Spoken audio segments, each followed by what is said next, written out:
Ladies and gentlemen, welcome on back. Welcome on back. I'm glad to have you. Oh, I'm glad to have you. It's been too long. It's been 10 years if it's been a day. Look who's here. Finley. Come here. Look who it is. He's back. Fella. Now, he has... Where did I put it? He has a very goopy eye. Come here. He, while he was out running around, I think he got a kitty cold. He's got a vet appointment, so we're gonna take him in and just have him checked over. Finley, you wanna come here? He's exploring. He hasn't been down here yet. But yeah, it is very good to have him back. Miss Hermione does not recognize him. And yes, before anybody asks, it is Finley. It's not like we mixed him up. Finley has a very, very unique look, and he still has his collar. So it is Finley. But sometimes when cats have been outside for a long time and separated from another cat, they basically, like, their scent might change from what he will recognize or what she will recognize. So he just came back and she, I guess, doesn't recognize his scent. And so she thinks that he's like a threat. So we're having to very slowly introduce them back to each other because right now she just hisses at him. I'd like to think it's because she's just mad that he left her for so long, but I think it's because she doesn't recognize his scent. It happened before when he went outside for like a day and she stayed inside. Finley, you wanna come over? You can see his shadow. Where was he? He was just, I think he was coming back home, honestly, because he ended up not that far, like a block or two away is where this lady found him. But we had scoured our neighborhood, nearby neighborhoods. There had been like reported sightings of him in like neighborhoods a couple miles away. So I think he was on his way back, but who knows? He's back home now, and that's all that's really important. He's back home now. Oh, JS man, my cat is currently getting over a urine infection. It's very common after they get lost. And if it's cold, if you see him going to the litter box a lot and not doing anything that quickly, it can be fatal in male cats super quickly, like 24 hours. Yeah, thankfully, that was our first concern too.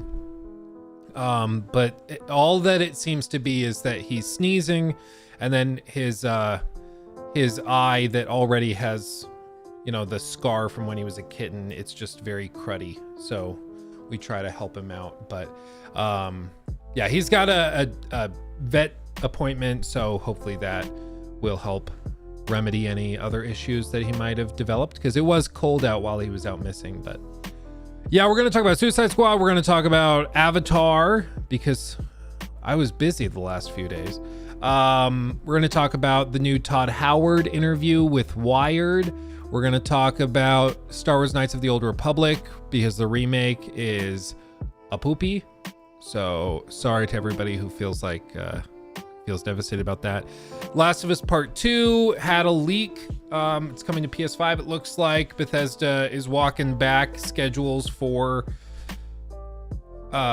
whatever it is, Redfall. And then there's disappointing news about Wonder Woman, and there, you know what, there's just a lot. There's a lot that we're gonna run through, so we have a busy day. Completionist scandal, honestly, like, I don't think I have anything to add to that. Basically, from what I can tell, it just sounds like he took money into a charity, and the charity, or the organization that the money went into, I don't think it specifically was a charity, but the money that went into that organization was supposed to go out to charities, but as far as they can tell, the money never went anywhere. It wasn't pocketed or anything, but it sounds like they just didn't ever do anything with it, which is still not good. I mean, that's still a problem, but yeah. Oh, the PlayStation portal. I guess we can touch on this real quick. The Lolcow podcast too. Oh yeah, we can touch on that. I also, if for these first couple of things, you're gonna see me doing some work. This is our new bad boy. This guy, for the 40K fans out there, let me just tell you a little bit about this guy. Let me tell you a little bit. So, I mean, his name is a bloodthirster. That won't mean much to you. But at 340 points, he has like a 4-up invuln, 18 wounds. He has like deep strike. He has like a mortal wound layout for anything near him. For any Legions Demonica units within his range, they get like +1 to hit. Like, this guy's a beastie boy. And his big axe does D6 +2 damage. Like, it's madness on each attack, and he gets like 7 for the strike. It's crazy. And then this is a Land Raider. We're gonna be doing some work to it, but it's a Chaos Land Raider, and it is basically going to be an escort for a Flamer unit of Thousand Suns. It's gonna be a whole thing. But okay, let's do this. It ain't 19 inches of venom though. You're right, it's not. It's not. I did not get the Spider-Man 2 Collector's Edition. I did get, you can't really see it. I'm waiting on the lights to come in for the bookshelves, but this right here is that Collector's Edition for Armored Core, and that's probably the biggest one I've ever gotten. It's like, other than the Far Cry 6 Flamethrower, this thing is crazy. It's crazy.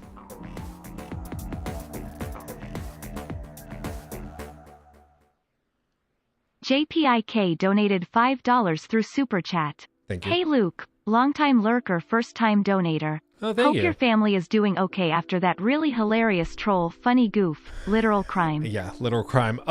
Thank you, first of all, JPIC. I appreciate that. And Kinemansky, we should do a stray live in honor of Finley. No. Where you go? Oh, you're back there. Oh, hey. Oh, don't. You're gonna hurt yourself. Okay. The reason I had to stop letting Finley in here is because he kept knocking Legos off, because he only has one good eye, so his depth perception's terrible. So he's constantly bumping into stuff. It's like a little funny, but but he knocks Legos off. Yeah, he's very clumsy. He's a clumsy little fella. But maybe that could be funny. But as for JPIC, yeah, we're doing well. There are, some things in the background I won't talk about in terms of them investigating that and trying to hunt down the person responsible. And as I hinted at in the video I made, there is good reason to think that the person that did this made some very fundamental mistakes and should be very concerned. So I'm very confident they will get this person. Within a couple of minutes. Do you want to come here? I can wipe your eye. Within a couple of minutes of this happening, they already had like a good idea of where to go and where to start. Sorry, your eye's bugging you. Oh. Okay. Oh, I missed our cuddles. Oh, what a good guy. What a good fella. What a good guy. Oh my goodness. Oh, what a sweetheart. What a sweetheart. Crazy how much furballs steal our hearts. Yeah, dude, for real. Let's see. Let's see. The Pegasus. I just want to drop in and say that I discovered your YouTube just around a few months ago and I absolutely love your content. Your ultimate critique videos are amazing and you are criticizing the game most of the time. LMAO. Let's see. But that is what's so great about it. Your critique videos have been thought-provoking, not just for the context of gaming, but in general. I've been gaming ever since I was a child, but only after watching you have I realized that games have so much more. Well, I appreciate that, Pegasus. I appreciate that. Yeah, I think a lot of people can just tone out games and it just becomes kind of a going through the motions. And so they don't really think about it. They just kind of are playing the game and working their way through it. And then when it's over, they move on. But a lot of blood, sweat, tears, love, and care goes into pretty much all of these games. And it's always amazing to me. So I guess this is as good a time as any to start another segment and talk about where I've been and what I've been doing. Because it's been a little crazy. Tweb, thank you for 3 months of support, by the way. Tweb is now a red flag. Oh, baby. Got here a little late. Hope all is well now. Glad the fur boulder is back. Yeah, me too. Me too. He's got a bit of a kitty cold, but he's doing good. He's, I think, happy to be home. I think so. Let's see. Framinator. Luke, have you played 40K? I know the Lord is cool, but it's important to find a game system you vibe with before committing to them. Yeah, no, 40. If you're just talking about the tabletop game 40K, yeah. I mean, that's what these are. That's what these are. And you can't see it. I don't have the camera set up yet, but I have 2 glass display cases right off camera that house my armies. So, yeah. I'm a big fan of 40K. I'm a noob. We're just getting into it, but I'm already in pretty deep. But I love it. I love it. Yeah, I've been thinking of trying also Age of Sigmar. I might try that eventually. But I want to become like really, really well versed in 40K before trying that.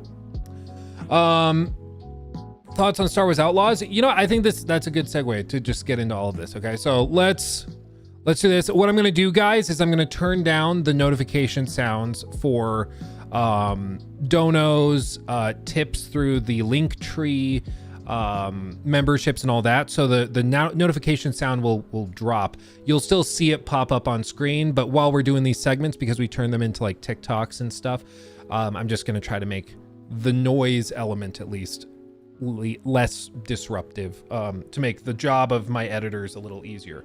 But I will still shout them out. Just bear with me if it takes me a few minutes to get back to them, okay? Like with Jade, thank you for 2 months. Glad I found your channel 2 months ago. That's fantastic, man. I appreciate you. I'm glad you're here. But okay, I mean, I guess let's just get into it. So I've been a busy boy the last couple of days. I mentioned that I was traveling. I mentioned that I was doing some stuff. Basically, long story short, Ubisoft very generously offered to fly me and Jacob out to Los Angeles to the Lightstorm studio to tour the James Cameron like private collection of artifacts from all of his movies, to try the game ourselves and to just get the download on all of Avatar Frontiers of Pandora. And it was pretty freaking insane. I do have some limitations on what I can and cannot share. So you'll have to bear with me as I'm kind of carefully showing some photos and not showing others, showing some videos and not others. But I mean, it really was fantastic. We met some great people. Yeah, we had a great time. This was us, not last night, but the night before. Yeah, Chris, Tori, like everybody involved with this was amazing. We've got guys from Watch Mojo, people from the Canadian team at Ubisoft, Screen Rant founders, TikTokers, Andy Reloads, people from Spawnwave, like tons of pretty awesome people to get to know and work with. And it really was just crazy. And like I said, we also got to tour the private collection of artifacts from like James Cameron's movies that he's done throughout the years, including like the original Terminator. They call it the hero model because this is the model that they used in the opening of Terminator 2. Like this is the exact thing that was on screen and on camera. They have like the original models from the making of the Titanic film. So like all of those exterior shots of the Titanic sailing through the ocean are this. It's this thing. Like this is it.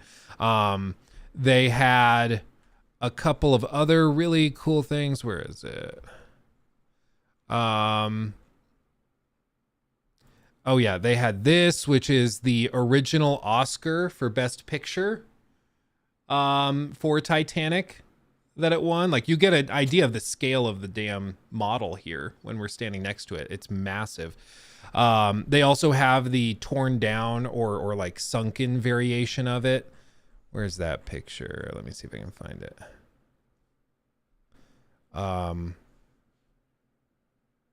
Yeah, like they have the sunken variation. So when you see the underwater sections, this is what they filmed. Back here, you can see some models from the original creation of the Avatar film all the way back in the mid 2000s or when these were made. They're just outside of camera range. Let me see if I have a more specific photo of that. But tons and tons of amazing artifacts and cool things. Like this is Jacob. They have a pair of boots that are the size of what the Na'vi would actually wear. And on a human, they're pretty funny. But like they have all of the original clay sculptures for when they were trying to figure out what the Na'vi would look like. And this is a backpack that's used in the film. And these are costumes that Weta Workshop actually had designed and handmade to be able to use as reference for the 3D effects and stuff.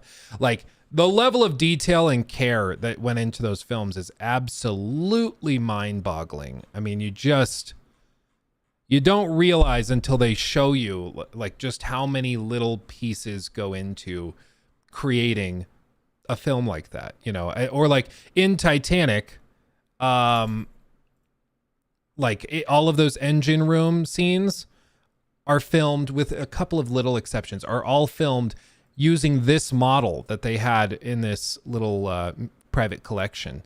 And you actually can turn the crank and it will rotate. Let me see if I got it on video. I'm not sure if I did. I don't think I did. But you turn this crank and it turns the pistons for the engine. And this is the engine room of the Titanic. They made a model of it to film it. And then they kind of layered in the footage of the workers and the people, you know, working in the engine room. So tons of just amazing stuff. Oh yeah, they also had this, which was just freaking cool. This is from the Deep Sea Challenger. It's an actual part of the submarine that's been like 11,000 meters under the ocean or something insane. Like it's just mad. Like they just casually have this sitting in the lobby of the space. And there were some other things we got to see and do that I can't talk about yet. But I mean, it was just a really, really incredible experience. And as part of it, I got to actually play the game and try it for myself. It was, by my understanding, the same preview demo basically that like Joe Raptor and Mr. Matty Plays and those guys played a couple of weeks ago, but just a newer variation, so more polished. And overall, I was pleasantly surprised by it. You know, we can talk, of course, with Joe Raptor about this on the podcast and everything, but I was actually pleasantly surprised by a lot of things I saw. I cannot put into words just how crazy detailed the world is when you're just like running through the forests of Pandora. The vegetation density, even when running at 60 frames, the post-processing effects, the interactivity. So like as you walk through the forest, almost every plant is like rotating towards you and changing color and moving and making sound. The all of the sound is ray traced as well, so it sounds freakishly realistic while you're exploring. When you hear like a beast way off in the distance, like one of the coolest things, you can kind of get a sense for it here, like just the density of vegetation is wild. But I was shocked as like I was just exploring, kind of running around, and I heard like some tussling. I didn't think much of it. And then I saw a bunch of like bodies of these big elephant looking creatures, and they were just dead on like this beach. And I was like, oh, that's weird. And I didn't think much of it. Just kind of tuned it out. But I'm sorry I touched you. He's like, please don't. So I was like, that's interesting. And I kept running around and I found more bodies, and I found more of these bodies stacked up and stacked up. And I kind of said to myself, I bet there's something doing this. And then there's like a big roar, and I turn around facing the forest, and the character starts to get like kind of shaken. So you can't use your focus ability because you can't focus. You're shaken up. So you have to try and just listen to figure out where this thing is, to avoid getting jumped.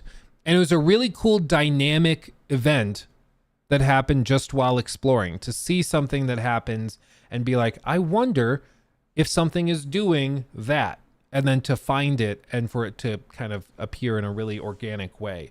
Because it ended up being a big scary creature monster that was like a boss fight that was completely optional and that you just kind of wander into.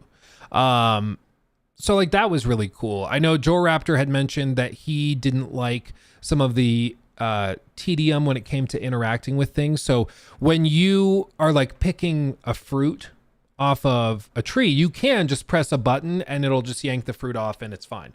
Kind of like in Red Dead, if you're going hunting, you can just use a shotgun, blast it, and then you get like a really crappy pelt, but you get some meat and it's fine. But if you want the best quality of meat, or in this case, fruit or whatever you're pulling and harvesting and stuff. Hey, you're not gonna want to get up there, buddy. Yeah. Then you have to like be very careful about it and angle the left stick properly, like feeling the haptics, and then holding down the, like on PlayStation 5, you have to hold down the trigger to a certain point to be able to trigger the perfect quality of harvested item. And I actually really liked it. It made it so it was not just the tedious, or rather not tedious, the mundane thing like in Assassin's Creed Valhalla, where you're just running around button mashing to collect stuff as you run through bushes and stuff, and there's no thought to it.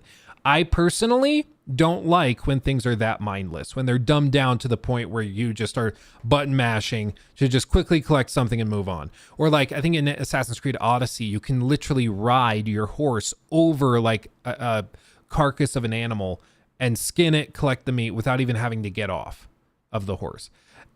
I don't personally like that stuff. I think that's already too dumbed down.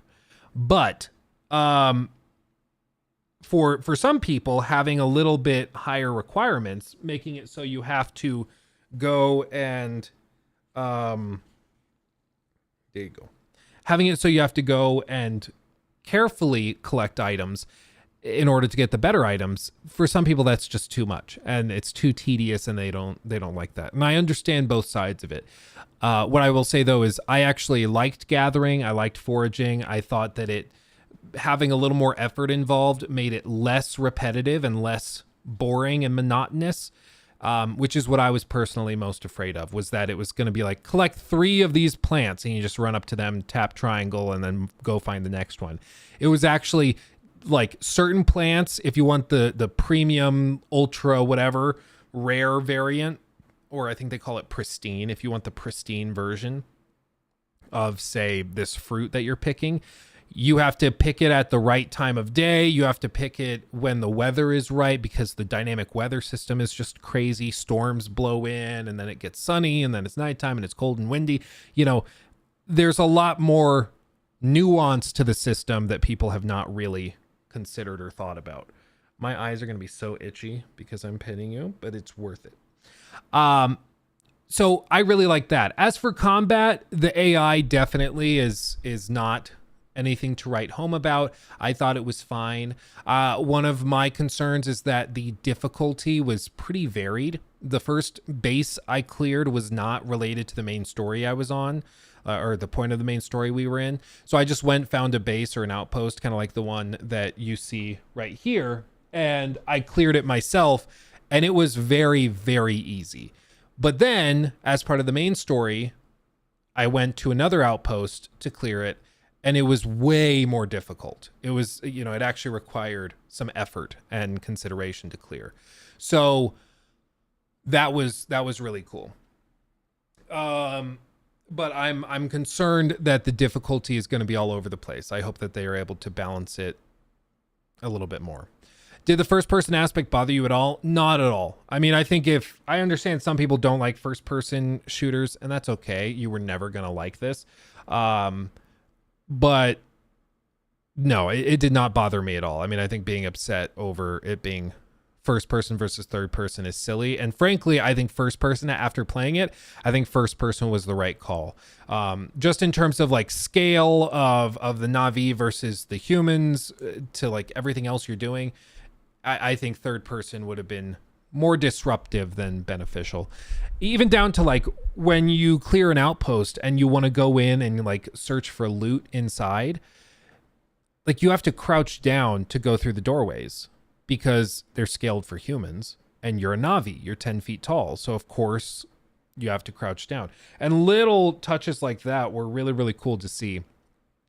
In terms of bugs, I didn't really have any bugs at all. I had one graphical artifact when I was in a menu that was extremely minor. Basically, there was like, how sometimes there's like cosmetic items when you're trying to select it, and there's like a mannequin arm that is wearing that item of clothing, so you can see what it will look like on you.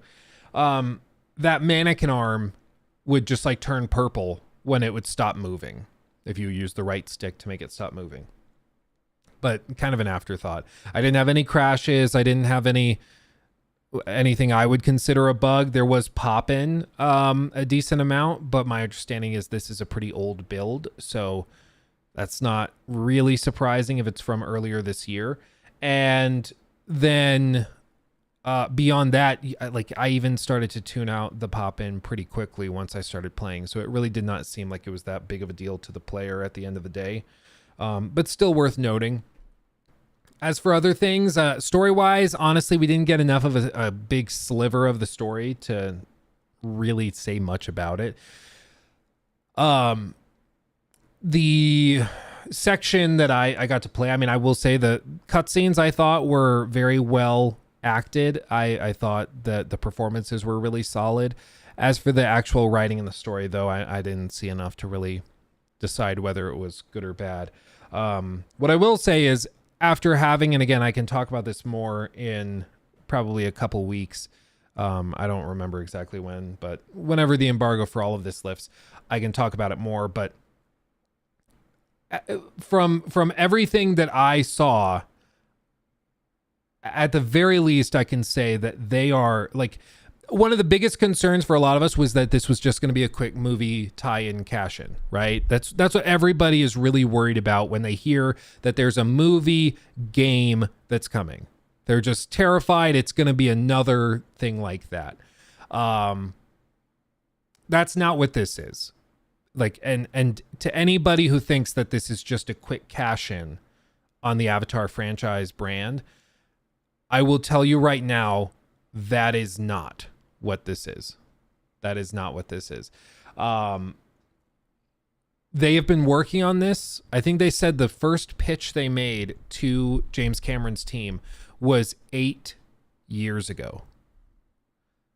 And soon after they started working on this, like this has been a long time coming. And part of the reason, to be fair, part of the reason it's taken so long for this game to see the light of day is because it has to go through Disney approvals. Like that's a huge part of it. And they were very transparent with that. They're like, there is not a single creature or location or anything in this game that like Lightstorm and Disney did not approve of. Every part of this game they have seen, they have signed off on, and that's why it's taken so long. Because if they're like, hey, we want to quickly add some new locations, you can't just do that. You have to go in and do all of this stuff. You know, it's everything has to be signed off on by 10 different people. And part of that means that it's really slow to get something like this put together. But on the other hand, it's also good because it means it's going to be true to the franchise.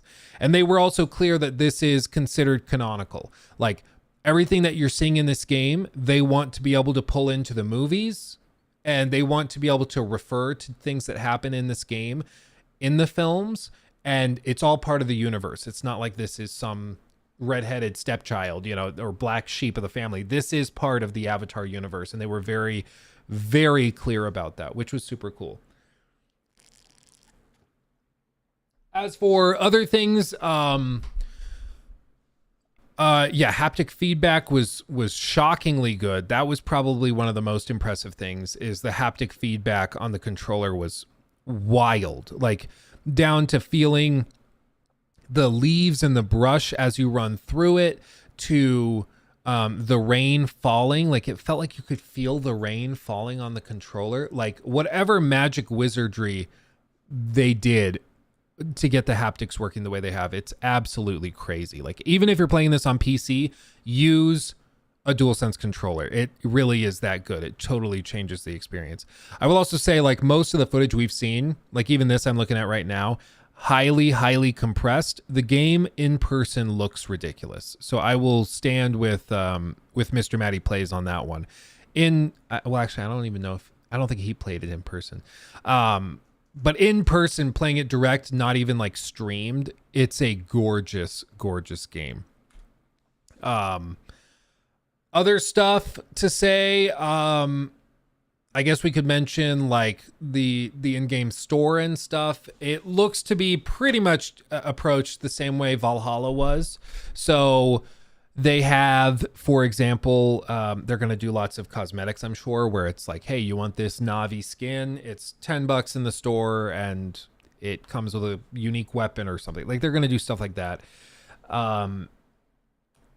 What else? It looks like they're probably going to have an in-game store similar to Valhalla, where like it has rotating weekly stuff. So I think that's probably going to be there.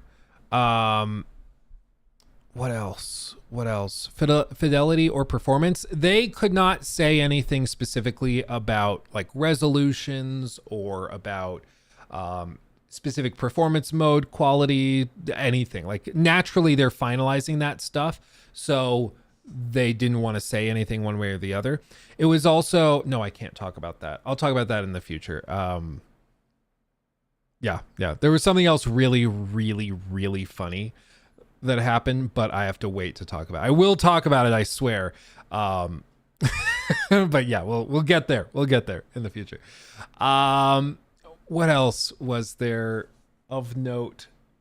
I mean, I guess just more broadly, my takeaway from all of this was that to me, it did not seem buggy. To me, it seemed, and you guys know, I am a bug magnet. If there's something buggy in a game, I seem to just find it magically. So I will say I did not have a broken or buggy experience. It seemed to run very well for me. And as for other elements, like, yeah, there's stuff to polish. Pop-in was probably the main thing I'm concerned about. But, you know, the map is crazy. They didn't say exactly. They didn't even know exactly how big the map was. But they said, you know, it's huge. It's huge. I think people have said that it was like larger than Valhalla, but smaller than Odyssey, which makes sense because Odyssey was mostly water. So that would make sense. And having played it, I mean, it is massive. It's a huge game. And it's not just huge in terms of, you know, X and Y. It's also on the Z axis or Z axis. It's also massive because, of course, you have your Banshee or Icaron, and you can just like fly straight up. And because it's on PS5 and Xbox Series and it's next gen or current gen exclusive, like the speed at which you can travel is crazy. You can go straight up like above the clouds. Like you can be in a storm, because there was like a rainstorm I was in. And if you want to hop on your Icaron, you can just fly straight up above the clouds and like get out of it. And you're above the storm. Like you can just fly right up above the storm. It's crazy. Like, when's the last time we had that? We're like, you're playing a game, there's a dynamic weather system, and then you can fly above the clouds and get out of the bad weather. Like, it was really, really cool. So overall, like, I think after playing it and seeing all of this and hearing a lot of details about it, it was really, really cool to see how much work and effort has gone into it. It's clear that this, just like Starfield away, it's clear that this is not a quick cash grab, film licensed game like we got back in like 2010. This is a game that is built by a very, very passionate team that is not trying to phone this in.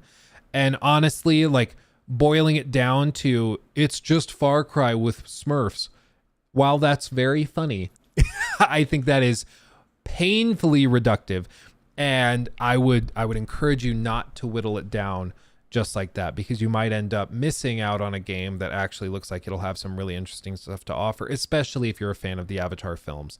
After playing this, I'm much, much more interested in Avatar Frontiers of Pandora than I was when I flew out there. And seeing the passion and the care and speaking to the team and stuff, it's been very clear to me that this is not just a quick cash grab. They are really, really working hard. And one of the most impressive things to me was also just the tech involved with it. Like I said, the density that they're using, the graphical fidelity, the speed at which they can stream data in and out. We've said for a long time, Star Wars Outlaws, which is being developed by the same studio, but a different team at the same studio. We've said that would probably be made or broken based on how Avatar comes together. And I will say, having played it, I'm now much more excited, even more so than I was before, for Star Wars Outlaws. It looks even better now because I know if they were able to get Avatar running like this, crazy amounts of high quality assets being streamed in so quickly, I think they actually could pull off everything they're trying to do for Star Wars Outlaws, and I'm here for it. So, it's Finley. You gonna get in trouble?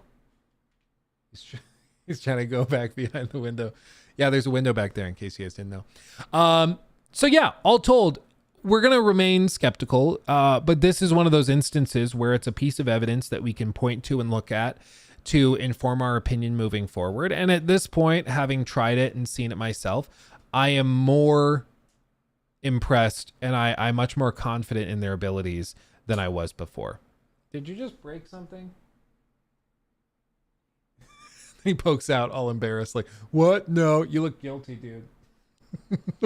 So there's going to be lots more to talk about in the future. And you better believe I'm going to spill all the tea. So you just wait, because there were some really funny stories. Finley, some really funny things that happened. But again, we'll get to that in the future. But all told, I've been very impressed with what I've seen, and I'm excited for finding out more and seeing the game when it launches in early December. So dilly. See, he looks so guilty. Oh, Finley. Good to have you back, buddy. Good to have you back. Okay, let's end of segment, Jacob. End of segment. Let's see what we've got here. 53 nights. I know I say a lot of S in chat, but in all seriousness, I just want to say I'm glad you guys are okay. As a husband and father myself, I can't imagine going through such a harrowing experience. Also glad your cat came back. Well, thank you, 53 nights, for the 20. That's very generous. And then also thank you for the kind words. And I'm glad that he came back too. I mean, we went through this horrible thing, and then like a day later, somebody's just like, yeah, I have your cat. And I was like, okay. Not everything is terrible. And like I said, I don't mess around. I haven't gone into a lot of detail with it before, but like I've talked about on members only streams. Like Nikki and I dealt with a stalker, a whole situation there. And that person like dared me. They were like, you don't know what you're dealing with, Luke. You don't know what you're talking about. What I'm doing isn't wrong, and it's free speech, and I can say what I want, and you can't stop me. And I told him, I was like, mark my words. I will get the police involved, and I will make you pay for what you're doing to my wife. And guess what? Guess what? Charges filed. He was held in jail for like months on end during COVID. He still has charges and warrants out for him right now. You know what? At the end of the day, I always win. Okay. So to whoever did this, just you wait. You don't know who you just messed with. I have my ways. Okay.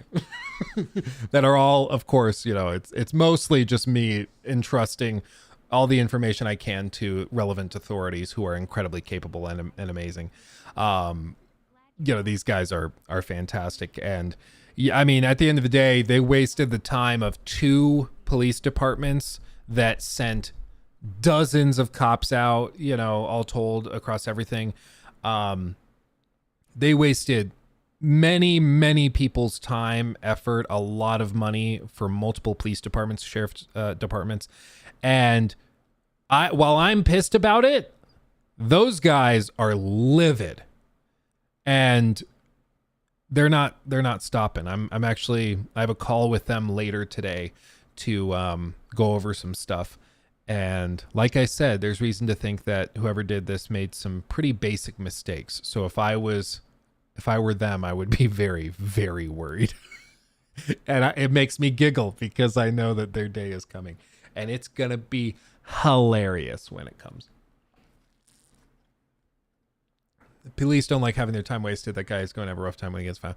I'm not sure if they realize that they just got the FBI involved, and the FBI, even if you're outside of the U.S., like, they don't care. If you have an extradition treaty, guess what, buddy? Guess what? I don't think your country's going to carry, and even if your country doesn't have an extradition treaty, I don't think they will care that much about somebody who is like swatting. You're not exactly the cream of the crop of their population. I don't think they're going to be like, well, we would send him over to the U.S. to face those charges, but he's such a valuable asset to our culture and economy. Like, no. You're not Julian Assange. You're not that important. They're not like, they won't think twice before sending you over. It's just so funny to me. Trial stream. Oh, dude, when they do that, I would love that. I don't know though, because at this point they're probably facing federal charges, and I don't think they stream or do anything with federal courts. But the thing with federal courts, it's something insane. Like, federal charges, 97 or something, or I think it might even be 99% of cases that are charged federally end in convictions if they're, not pled guilty to. And when the charges is initially put forward, they have like, a 94% either pleading guilty or some plea deal agreement. Like, very, very few people get away with federal crimes in the U.S. You do not mess with Uncle Sam. He's going to bend you over his knee and rail you, and no one will feel bad for you at all.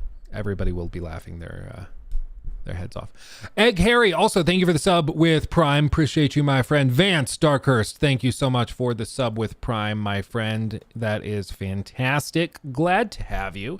Jake, thank you for the $4.99. Do you think the Switch is still worth buying, or that it's better to wait until Nintendo's new console comes out? At this point, I would say just wait. Honestly, like, I think you're probably 6 months out from hearing either an announcement or a lot more leaks about it. I know Nintendo's being coy about what exactly the next Switch is going to be like, but at this point, we know we're close, so I would just wait, honestly. If you got cash to burn, go get yourself a Steam Deck OLED. They just released that, or an ROG Ally, and I think you'll get a lot more use out of it. Personally, I recommend the Ally more, but that's just me. Played Nation, glad you're back and safe. It's amazing how stupid people can be. Speaking of Star Wars Outlaws, do you think it'll be better than Starfield? Personally, I do expect it to be more technically impressive, and I do expect it to... It's going to come off as like a modern title. Starfield came off as a game that was like really outdated. Magic Reaction donated $4.99. I don't think that's what Outlaws will be. Is it your cat or a cat from the multiverse? Lol saying strange things. Love vids. Thank you, my friend. Oh, Mr. Finley. Did you miss being here? We missed you. I'm going to be real, guys. I had already kind of mentally grieved, and I had just kind of accepted that Finley was probably gone. And so to have the little guy back, it's a very strange feeling. Like I don't know what to do with this. Come on, you can cuddle. You can cuddle. It's okay. Don't flash your telescope to everybody. There you go. But yeah, it's crazy to have him now, you know. Yeah. He's a good fella. Let's see. I read that one. I didn't do it, and even I'm scared. Well, thank you, Gunnar, and for the 2. And yeah, I mean, it's shocking that people think that they can do something like this, and they're like, oh, I used a VPN. It's like, dude, do you really think like these agencies that are able to track down like the leaders of ISIS and Hamas while they have, you know, they're like participating in active war, and they're trying very hard to stay off the grid with, you know, millions of dollars at their disposal, and these guys are still able to find them. You think you using NordVPN real quick is going to help you get away? Like, no. Within like minutes of this happening, they knew what was going on. Yeah, it's crazy. It's crazy. Is Black Flag worth playing in 2023? Yeah, but also, I mean, I was about to say something, but I'll walk it back immediately. I was going to say, well, you could just wait for the remake that they're working on, but that remake almost certainly is like 4 to 5 years out. So I don't think we're getting it anytime soon. But yeah, I mean, I would say go for it. It's very, very good.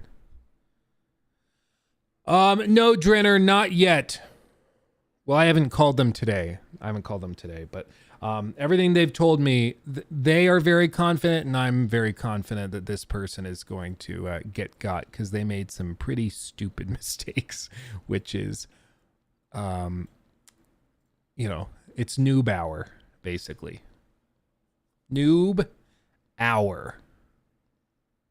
Well, you gotta like, oh. They can't be incognito, though. That's very well known. Well, because incognito just doesn't log things. So they can't beat it through that. What they can do, though, is like if you are using internet service provider, if you're using your like mobile network or whatever it may be, those companies all keep logs of where packets are being sent to and from. So in that case, you know, they absolutely can track it down. They just won't track it down through incognito, because incognito just doesn't record anything. It's just, you know, it just doesn't keep any of that data. It doesn't record it. Oh, that's a good fella. Oh, so cuddly. I missed you. Oh, Sean, thank you. Sean Parker coming in with 5 gifted memberships on YouTube. Man. What chair do I use, man? I use the Herman Miller Aeron. It like fixed my neck pain. I'm telling you what, it's magical. It's crazy. And Fender Ghost also, thank you for the sub with Prime, my friend. Appreciate you. Whoop whoop. Whoop whoop.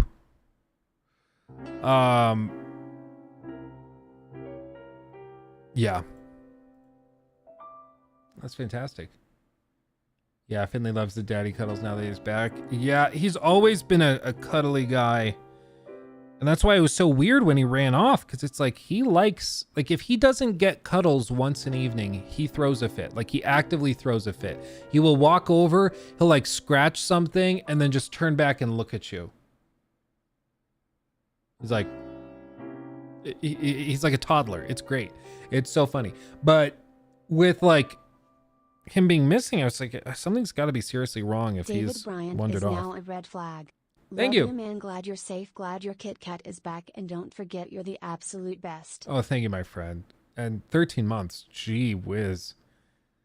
13 months. That's crazy. That breaks my brain.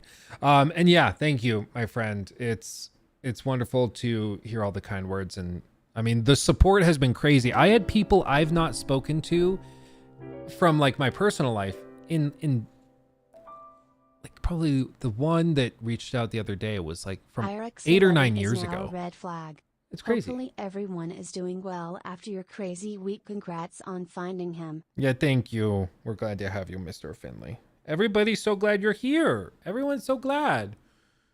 He's like, I am the star of the show. You know that, Dad. You sure are, buddy. Would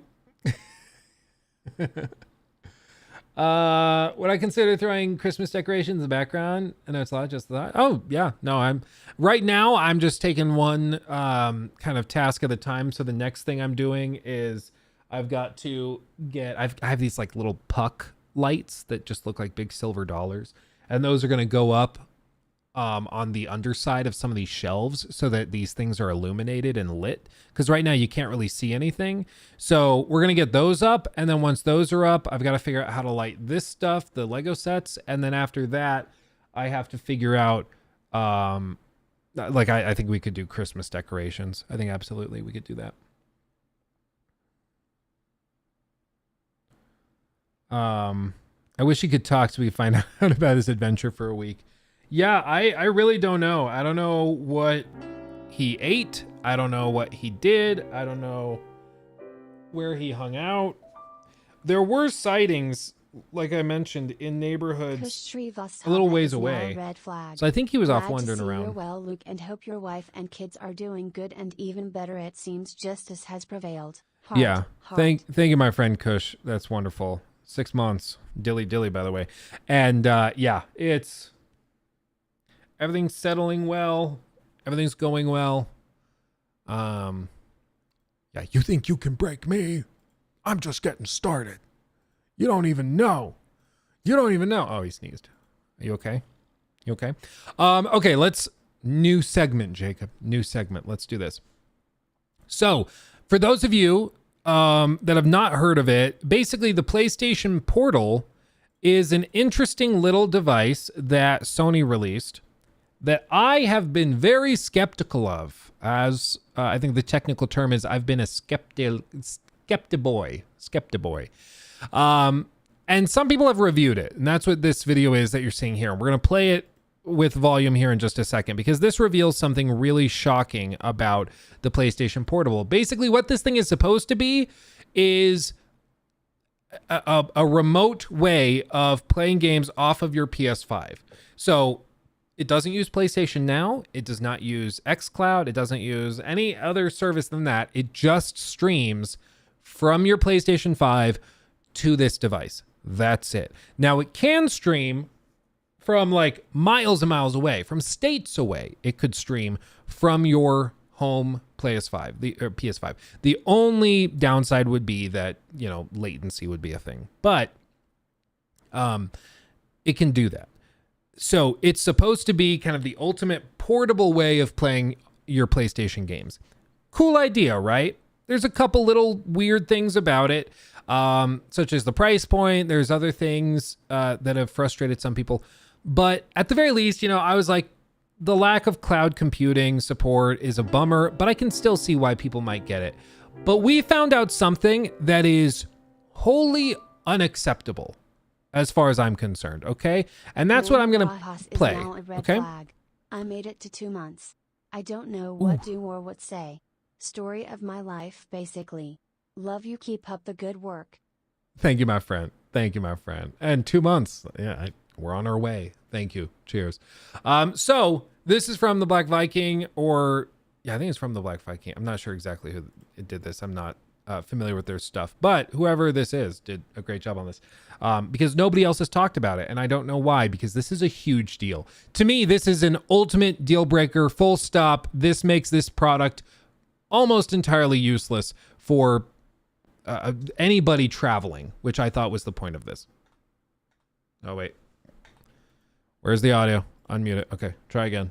Take 2, professional streamer here. I packed it up and took it to Dunkin' Donuts, which, as a New Englander, I am required by law to visit at least once per month. Dunkin' Donuts! I'd hoped to test its performance on public Wi-Fi, but this was a total bust. Dunkin', like many chains, airports, libraries, hotels, and other locations offering guest Wi-Fi, requires you to visit a website and acknowledge its terms of service before allowing you onto their network. And the portal has no web browser to allow such an interaction. That is a huge bummer, because pretty much any place you'd want to use it outside your house is going to require that initial login pay. I packed it up. That is a huge deal. I saw this while sitting in a hotel room. And when I saw it, I immediately was like, I literally thought, maybe I should get a PlayStation Portal and like we'll do like a little review while I'm traveling. And I can try it on like the plane Wi-Fi, streaming like through the satellite, see what latency's like on that. It would be really cool to be able to access your home console from a plane. That would be awesome. Or like, or to play a PlayStation game on a plane, that'd be amazing. But even beyond that, just to have a hotel Wi-Fi, log into the hotel Wi-Fi, pay for the $8 upgrade for the business class, whatever, and then be able to play your PlayStation remote in your hotel room while traveling. To me, that would actually justify getting one of these things. That'd be great. You can't. You can't, because there is no browser on the device, because they don't want you to log into the xCloud website and stream Xbox games to it. That's why. And so because of that, they don't have a browser. So you cannot acknowledge the terms of service for any of these, Wi-Fi networks, whether it's Starbucks, your hotel, McDonald's Wi-Fi, whatever. You just can't acknowledge the terms of service, so you can't connect to the network. So basically, this thing is only decent or usable if you have a really good mobile hotspot from your phone and you use your data plan, or if you're in your house.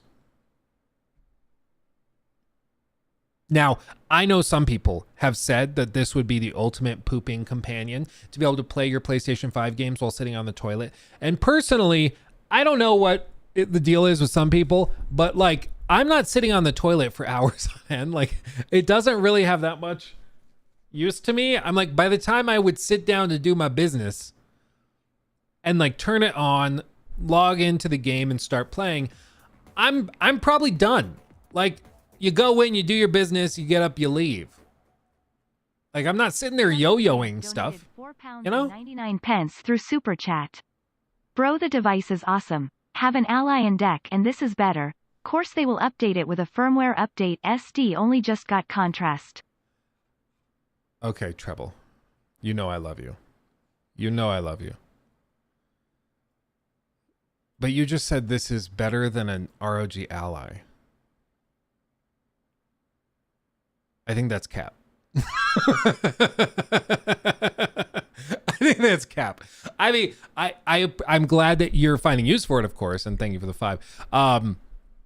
But I don't know how this is better than a device that can run modern games natively anywhere, whether it's on a plane or in a hotel room. Like, it's the ultimate travel gaming device. Whereas this, I guess the main question is, how are you using it? Are you using it just as like the toilet buddy? In which case, as a PlayStation player, yeah, I could see this being a really nice, handy thing. But like, that's my problem with the PlayStation Portal is like, there is one use case where this makes sense, and it's like the crapper porter potty buddy. And in every other use case, it's basically useless. And for me, that's what's really baffling, is it's like, it appeals to a very, very small subset of the population, but people are acting like it's just like the Ubisoft, whatever it's called, the Logitech. It was not Ubisoft. It was the Logitech Cloud something. So I just honestly don't personally get it. Imagine the people who will get this for Christmas and don't have a PS5. Oh God Emperor.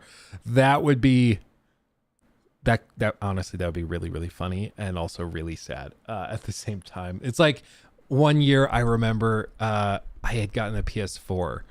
So this was probably like 2016. And somebody was trying to be really nice. They were trying to be really nice. They'd heard me talking about a game I wanted. I don't remember what it was. It was something in 2016 that was out and was hot. And so they got it for me, but they got it on Xbox.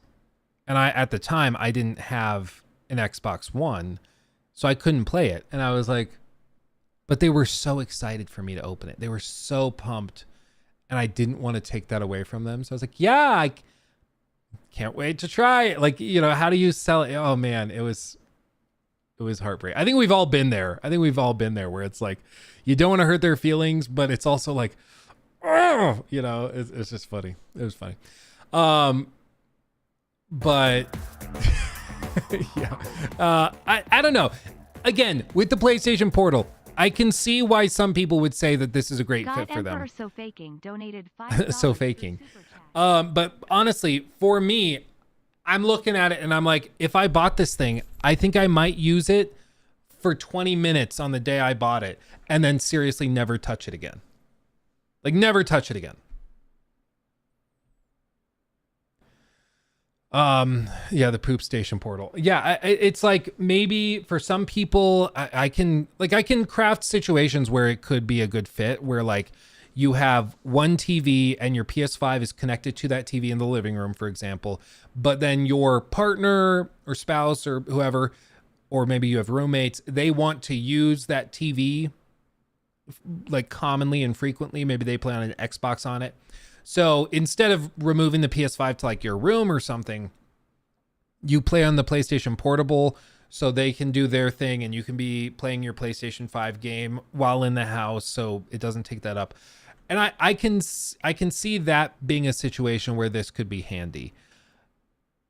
For $200 or whatever this costs, I would say like you should just go buy a little monitor and just play on that. Like move the PlayStation 5. Like I don't see what the big deal is, but I mean, yeah. The amount of stress I was experiencing because your cat was gone. I'm glad he's back. Love your video. Thank you, my friend. Glad to have you. Off topic, Luke, what are going to be your votes for Game of the Year? Many people are uploading their votes to YouTube. I want to see yours. Yeah, maybe we'll do a I guess we could do that as a segment. I guess we can shift to that. But all told, to wrap this up, what are your thoughts? He's just staring at himself on the screen. He can see himself on the screen. He's like, who's that? Who's that cat? What's going on? That's so funny. So personally, I don't get the appeal of the PlayStation Portal. I would love to know what the sales numbers are like. I really just have no idea how it's being received. I've got to imagine that this does not do that well, because again, it's like 0.1% of gamers I think could find a use for this thing, and then you have to wonder if they have the money for it, because it's pretty expensive, and it has some huge major design flaws like that, not allowing you to log into Wi-Fi's, that to me ding it like multiple points out on a scale out of 10. Like, and the only reason it exists like that, and the only reason that happened, is because they want to prevent you from using a competitor service on it, even though it would make the experience for their customers better. And it's just, it's classic PlayStation. Oh, Finley sees the thing on the screen and he's thrown off by it. Hey, buddy, you're not going to like that. Yeah. I know the top of the computer's warm, but he's like, I lay on it. It feel good on my belly. I'm sure it would. Oh my goodness. Yeah, IGN gave it an 8. That's the thing where I'm like, yeah, it's just, man, I could keep rambling about it. I'm glad a couple people have found a use for it, but I don't personally see it. Okay, let's do this. And no Bluetooth. Hi. Oh, your poor eye, buddy. Your poor eye.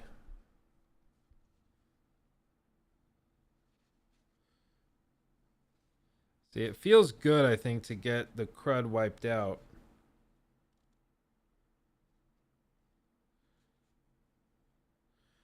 Because he does not fight it. It's just, he's got the goopy eye. Yeah, this is the one that was lost for like 2 weeks. And he came back. So he's joining us today. In my opinion, off topic, Young, yeah, I got snubbed for best voice actor. Oh, that's dirty. You did him dirty. Yeah, I don't know, man. It's when you're in the public eye and then, you know, you try to voice act for something, you shouldn't be surprised when people give you crap. Like, it's going to happen. Oh, yeah, there you go. There you go. Okay. Okay. Yeah, that's pretty that's funny. It's pretty hardcore. Oh man. Yeah, and I think I shouted out Fender Ghost for the sub on Prime as well. So thank you, my friend. Appreciate you. Why does PlayStation Portable have an airplane mode feature? I think it has to by law if it connects to like online, if it sends out or can connect to certain frequencies, it has to, by regulatory law or whatever, according to regulations, it has to have that option. That's my understanding, at least. Like my tablets that like my Tab 9 Ultra, it doesn't have a mobile chip in it, so it can't connect to any cellular service or anything, but it has an airplane mode too, even though it's only Wi-Fi.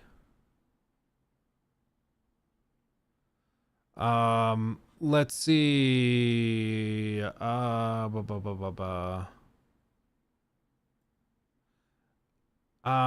you seen the movie Keanu with Key and Peele? It's a cat movie comedy. No, I have not seen it.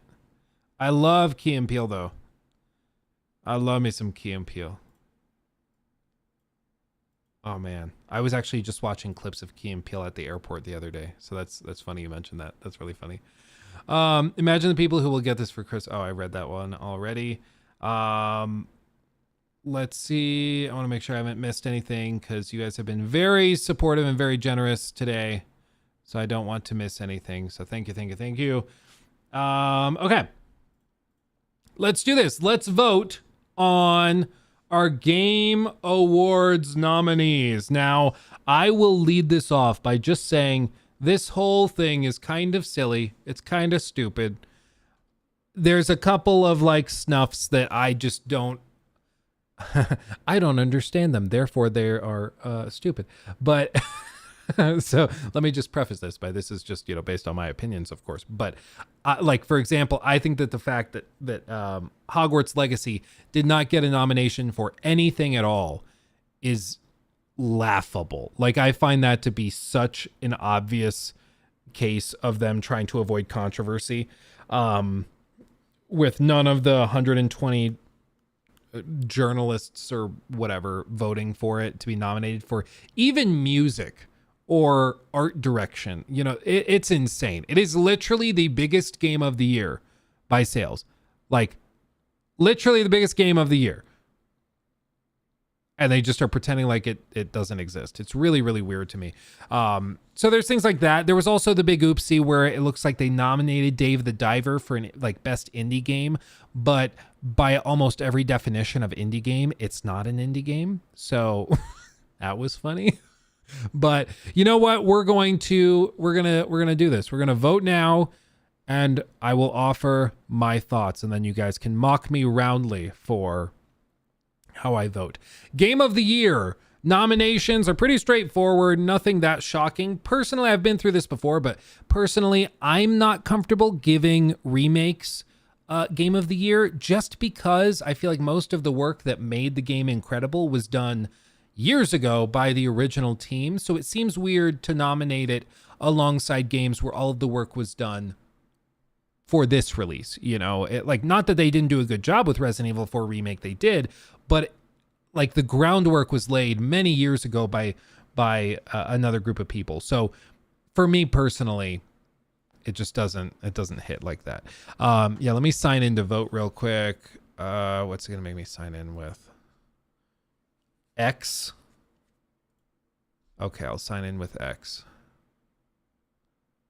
Just a moment. Logged in, connected. Voila. Okay. And no shocker to anybody. I mean, what I would replace this with, Let's see. Alan Wake 2, Baldur's Gate 3, Spider-Man 2.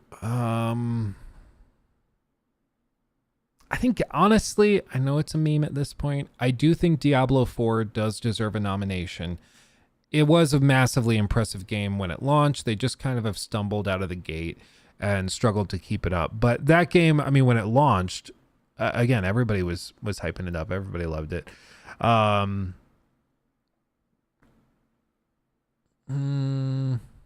Mario Wonder, I mean, whenever Mario releases anything, it seems like it's always nominated. So, Final Fantasy 16. Yeah, I think Final Fantasy 16 is really good. It could replace Resi 4 from what I've seen. Honestly, like, I would probably throw out a nomination to Lies of P. I would toss them something because that was such a cool game that lived up to the hype in so many ways. So I'd probably toss them a nomination. But, you know, all of these, it's just a really packed year. It's a great problem to have. All of these, if they won it, I wouldn't be upset or anything. Like, I think there's arguments to be made that any one of these could take it. Like I said, personally, I wouldn't give it to a remake, but that's just a personal thing. If you would, that's totally fine. It's just something that makes me kind of twinge a little bit to give it to a remake. But for me, far and away, the most impressive game this year is Baldur's Gate 3. Also, a big surprise for a lot of people. They started the year not knowing they would be into it, and it's ended up being their favorite game of the year. And I think that counts for something. Whereas, like, Tears of the Kingdom was great. Nobody expected it to be anything other than amazing, you know? So I am going to go Baldur's Gate 3 for Game of the Year. Next category. Best Game Direction. For me, I would say this is probably up to Alan Wake 2 and Baldur's Gate 3. Tears of the Kingdom is awesome, but it's a bigger, badder version of Breath of the Wild. So it feels like, again, most of the groundwork was already there. Mario Brothers Wonder, I've been playing it. Maybe I just am not a Nintendo aficionado, so I don't understand and appreciate it as much as I should. But to me, it's like, yeah, it's a good Mario game. Like, whatever. Spider-Man 2, it's not bad, but I mean, like, the combat still gets stale. The open world activities are really bland. Even, again, like, the side activities are better. The side quests are better, rather. But other than that, it's more Spider-Man that we've seen before. Alan Wake 2 is just an acid trip for like 15, 20 hours or whatever it is. And it's a really good time. But frankly, like, Baldur's Gate 3, when you think about the complexity involved with this, getting this game working, the volume of content, the branching decisions, like, there's so much that goes into Baldur's Gate 3 to make it work. I think I have to give it to Baldur's Gate 3 again. It's just so wildly impressive. Best narrative, no shocker. I think I'm giving it to Baldur's Gate 3 because, again, the narrative is just insane. So much nuance, so many layers, so many branching options. But I think you could give it to Phantom Liberty pretty easily. Alan Wake 2, it's mad trippy. So I think either one of these you could make a pretty clear argument for. Spider-Man 2 didn't really make me feel anything. And frankly, it was so painfully predictable that within like an hour of the game starting, I knew exactly what the final encounter would be like. And sure enough, it was exactly what I thought it would be. It's like, oh, there's a particle accelerator in your like charity office. That's weird. I wonder if that's going to be important later. Shocker. But yeah, I'm going Baldur's Gate 3 again. Loading. Best art direction. You know what? Oh man, this is tough. This actually is a close one. This one I'm not sure. I would give it to any one of these three. Alan Wake 2, Hi-Fi Rush, or Lies of P. Hi-Fi Rush it just came out of nowhere. Super surprising. It worked really, really good. Alan Wake 2 is just, again, an acid trip. The hybrid between like real-time actual footage and video of actual actors mixed in with gameplay is really, really cool. But then again, Lies of P from a previously kind of unknown studio. You know, I'm going to go Lies of P. I'm going to go Lies of P because they I want more games like this. I think they deserve some reward for the incredible work. And coming from a relatively unknown studio, I think that deserves some credit too. Best score and music. This is an actual toss-up. This one's really, really tough. I think I'm going to give it to Hi-Fi Rush just because music is the game and it works so freaking well. But literally any one of these could win it, and I would be like, yep, sounds right. So I wouldn't throw a fit if any of those won. Best audio design. I think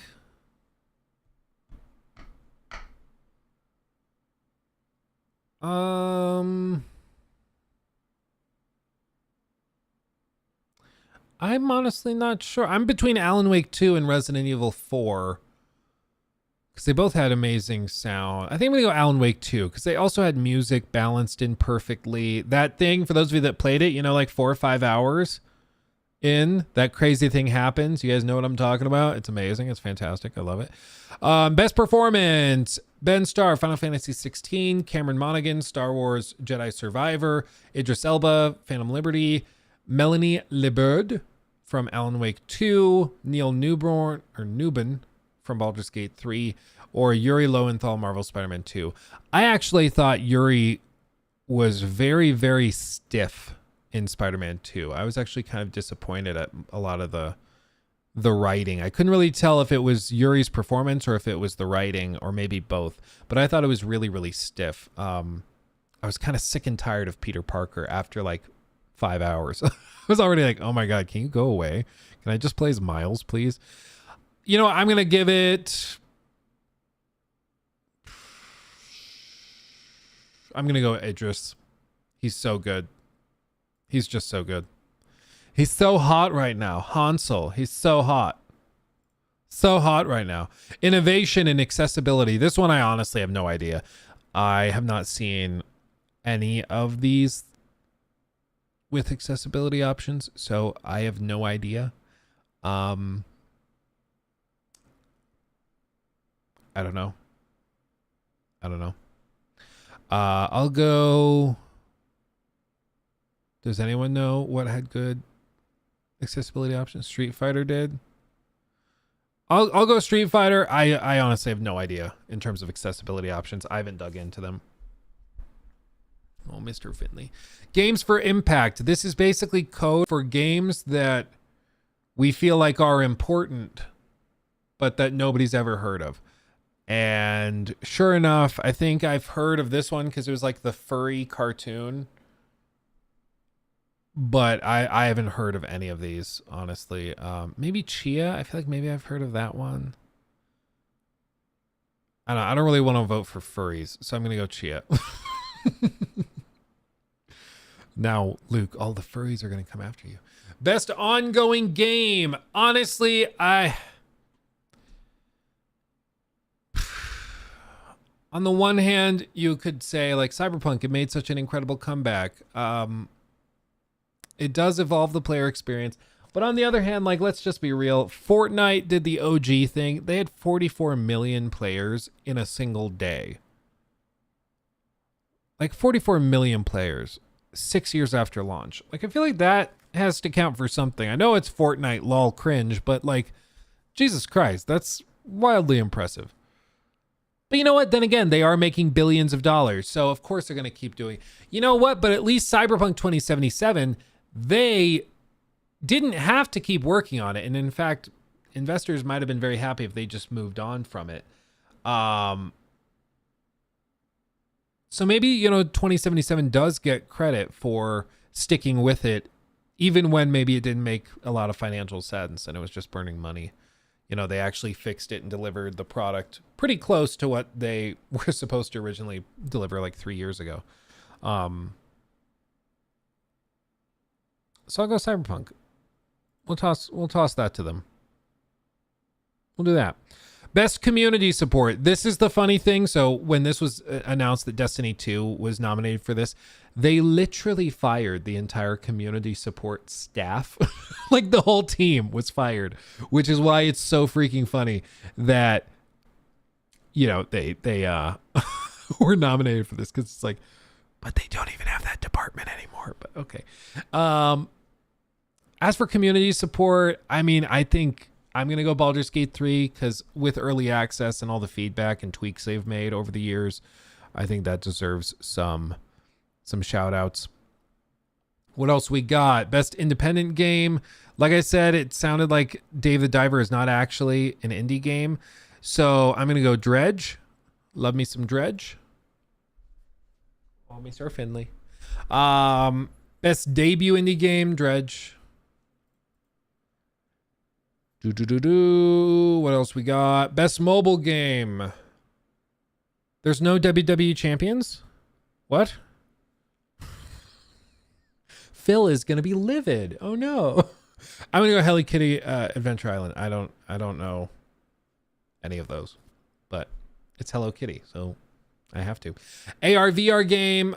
I'm gonna go Resi Village. Now we're getting to the easy ones. Best action game. Ooh, baby. Ghost Runner Half-Hour Rush Remnant 2. I'm gonna go Armored Core. It's very good. Action adventure game. You're going to call Alan Wake 2 an action adventure? Like, it's an action thriller. It's not really an adventure game. I'm going to give it to Tears of the Kingdom. Like, it's adventuring. It's on such another level. Best RPG, shocker. Starfield. Shocker, yeah. What? Luke gave it what? Baldur's Gate 3. That's no surprise there. Best fighting game. Probably Street Fighter 6. I've heard that Street Fighter 6 is probably altogether a better game than the others. Mortal Kombat 1 was kind of built on a lot of gimmicks. Best family-friendly game. I'm going to go Pikmin 4.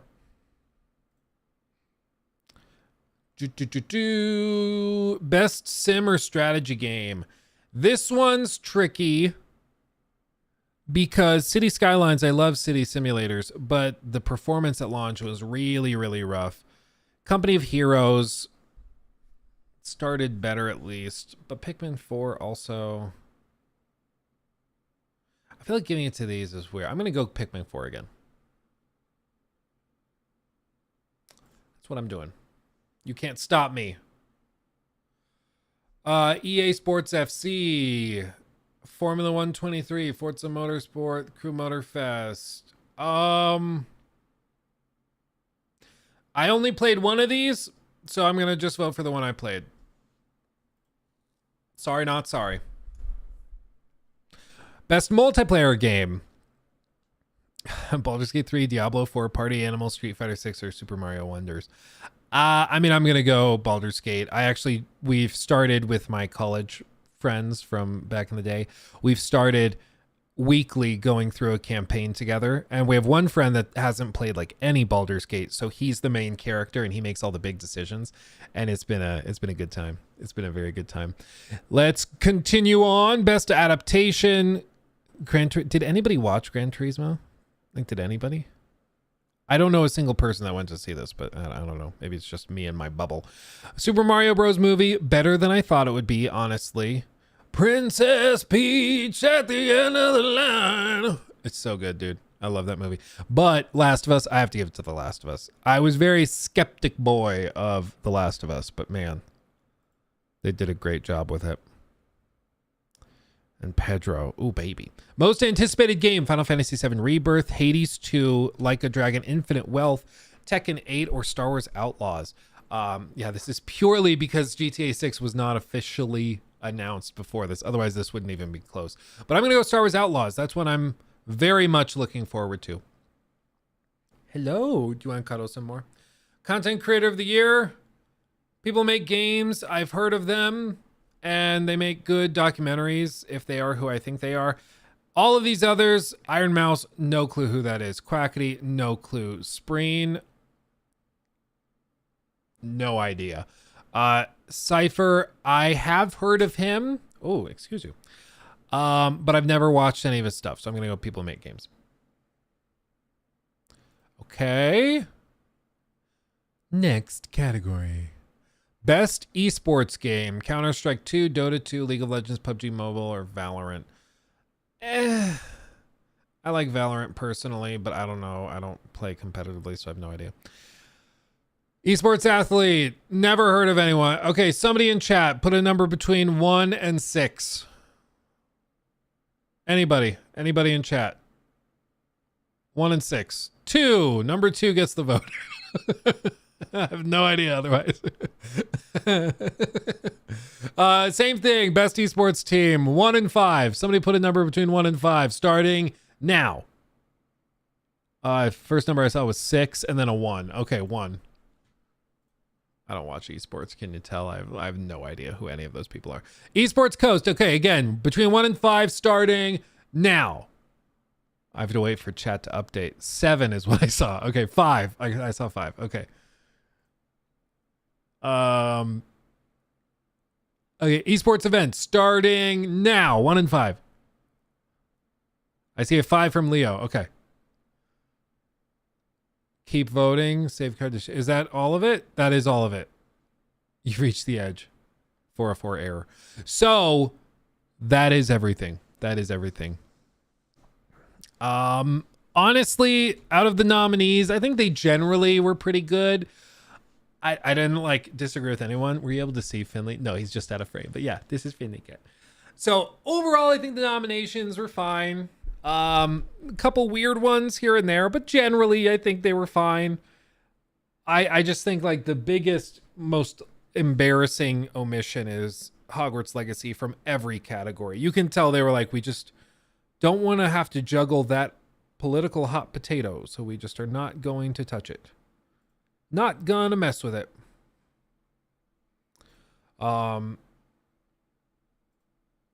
So yeah.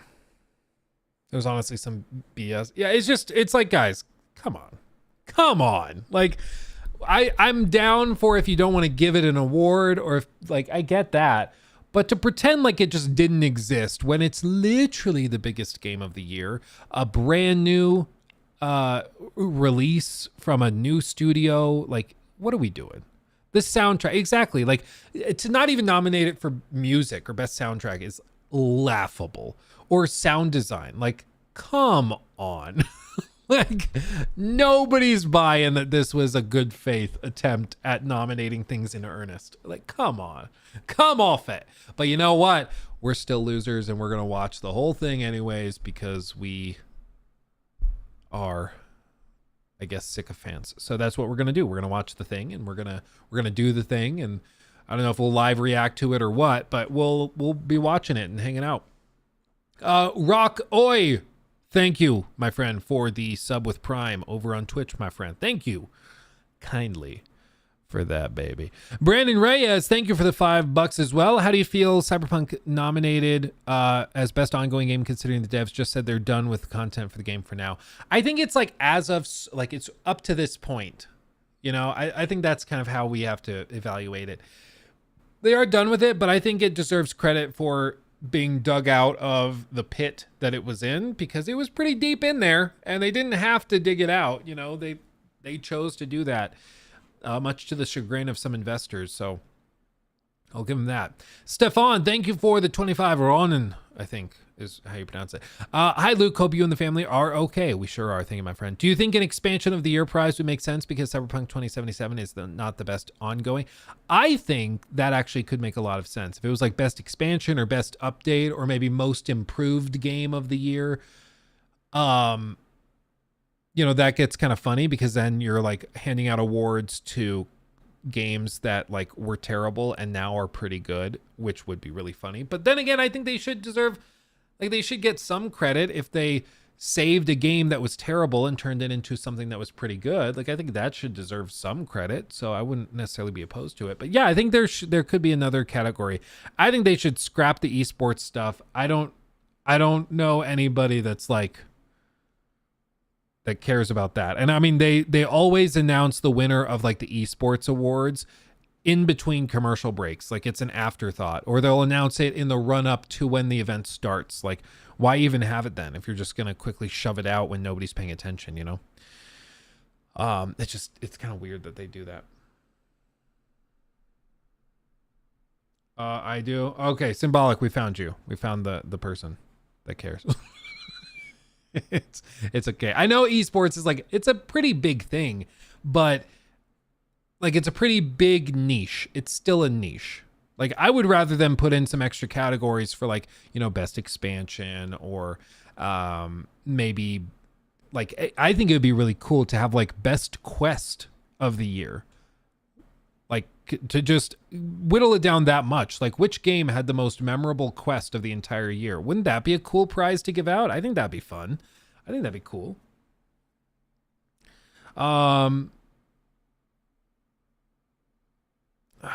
Oh, best horror game? Yeah, that could be.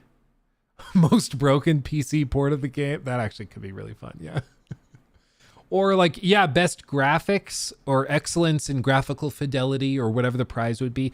Like, I think if you started rewarding some of that stuff and giving it shout outs and things at events like this, you would start to see a lot more effort be poured into, like, if you did, like some people were saying, best cover art. Honestly, if you gave out an award for that, I think you'd see some high effort stuff. Because sometimes games will just do like a quick little like screen cap or something. The Todd Howard Award. Least the least FPS on an RTX 4090 Ti. Yeah. Best comeback title. Yeah, that could be cool. That could be cool. Most ambitious game. Yeah, see, that could be a cool award. There's so many that you could do that would be really interesting and shake it up. But I just, instead they want to have the whole thing filled up with like all these random awards. Alt F4 Simulator of the Year. That for me was Starfield. That game froze up on me so many times. It's ridiculous. Okay. New segment. It's like, you know, you remember years ago they did the, you know, world premiere every 10 seconds during that show. I think that's what we should do for this, for the stream. New segment. Drinner D, thank you for the 10. That's very generous. Would it be mean-spirited to ask for a worst game development company Dundee type award, starting with how horrible the CEO is with nominations such as David Zaslav? I think that would be really funny. But the reason they'll never do that is because Jeff Keighley, to his credit, is very good at schmoozing these big executives, because the whole show, all of the Game Awards, is just a big collection of commercials with some like awards thrown in between to kind of trick you into thinking you're watching an award show when you're actually watching just a collection of commercials over 2 hours. And the way he gets those commercials and the paychecks that come along with them is by whining and dining and courting these corporate guys and being buddy-buddy with them. And so he's never going to do anything that might piss him off. He will always walk that line. And like I said, to his credit, he does that. I think it's a talent that he has to be able to court those executives and stay on their good side. And I think that that's, you know, a skill to have that has helped him become the multimillionaire he is. But it also means that you should never go to Jeff Keighley for any sort of serious games journalism or anything. I mean, the whole thing that happened years ago, if you've heard of this, I did a video on it way back when, and the video did terribly. Nobody heard of it or wanted to watch it, which is too bad because I thought it was a pretty good video. But I guess it was like 2 years ago, maybe. Show me the date. I don't know. It's not going to do that.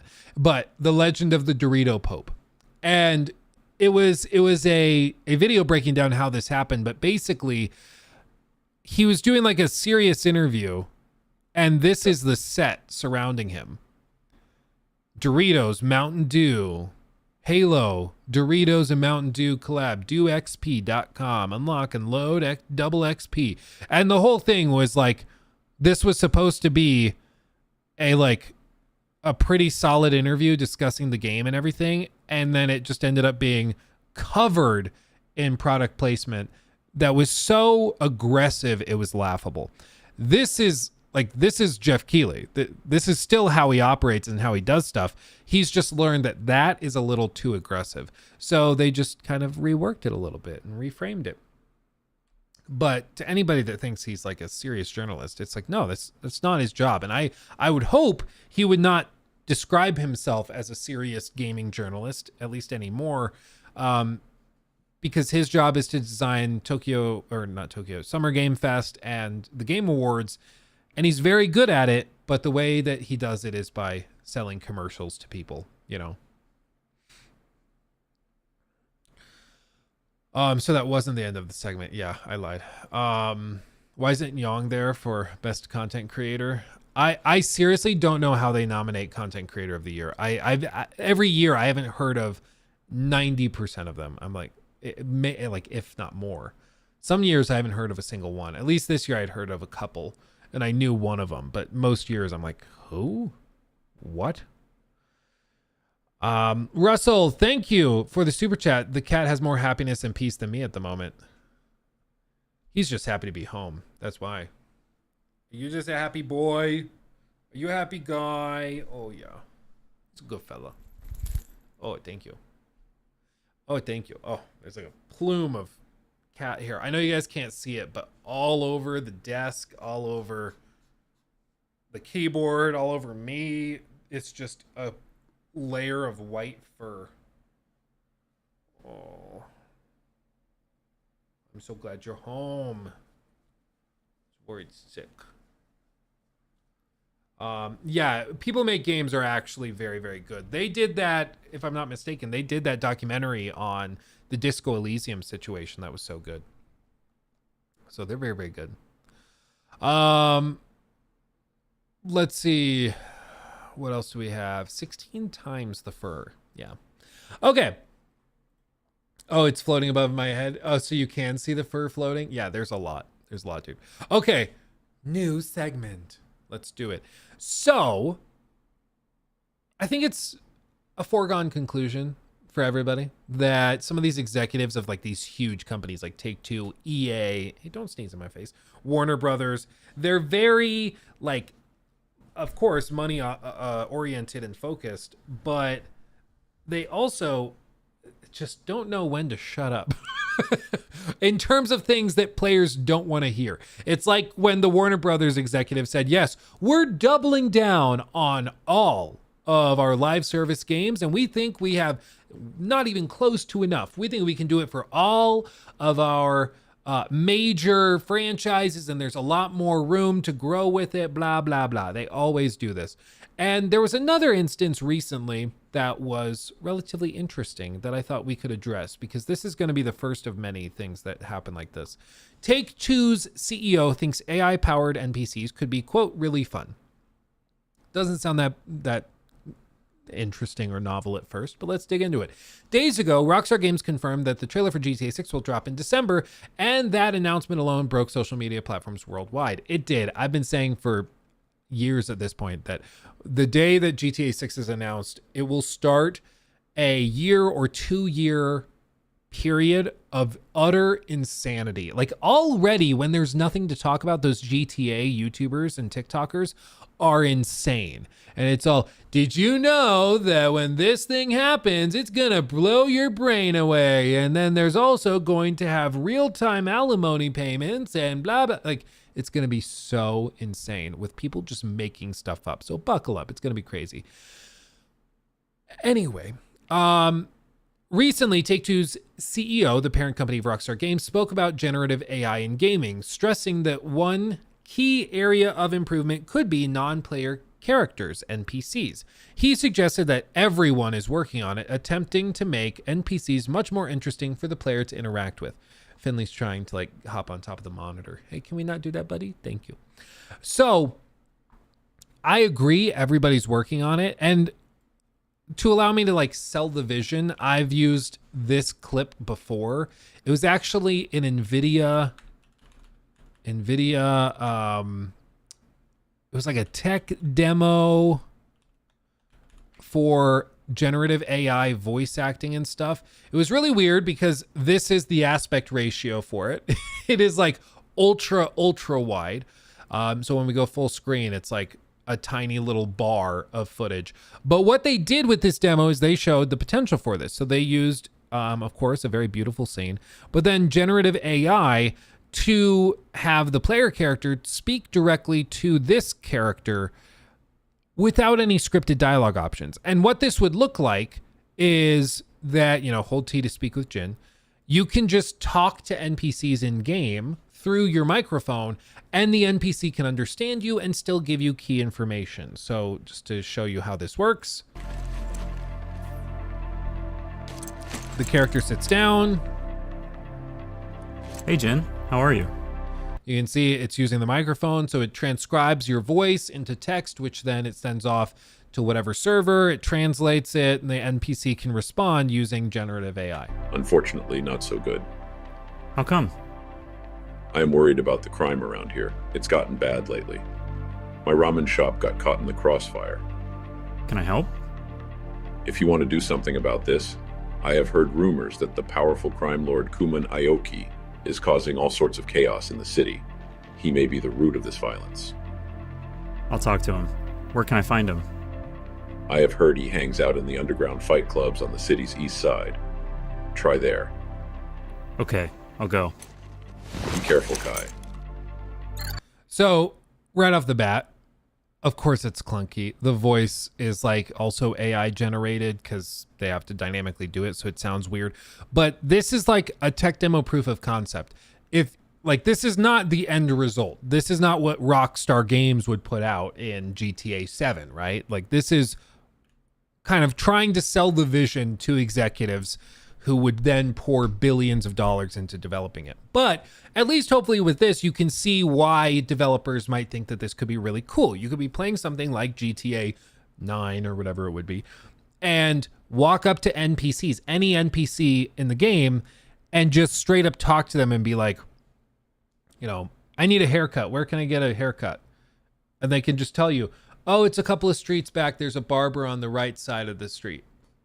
Thank you. And then you go and you do the thing. And it's a dynamic, organic thing that happens. And so, of course, this is what developers are working on. They want to make this happen. And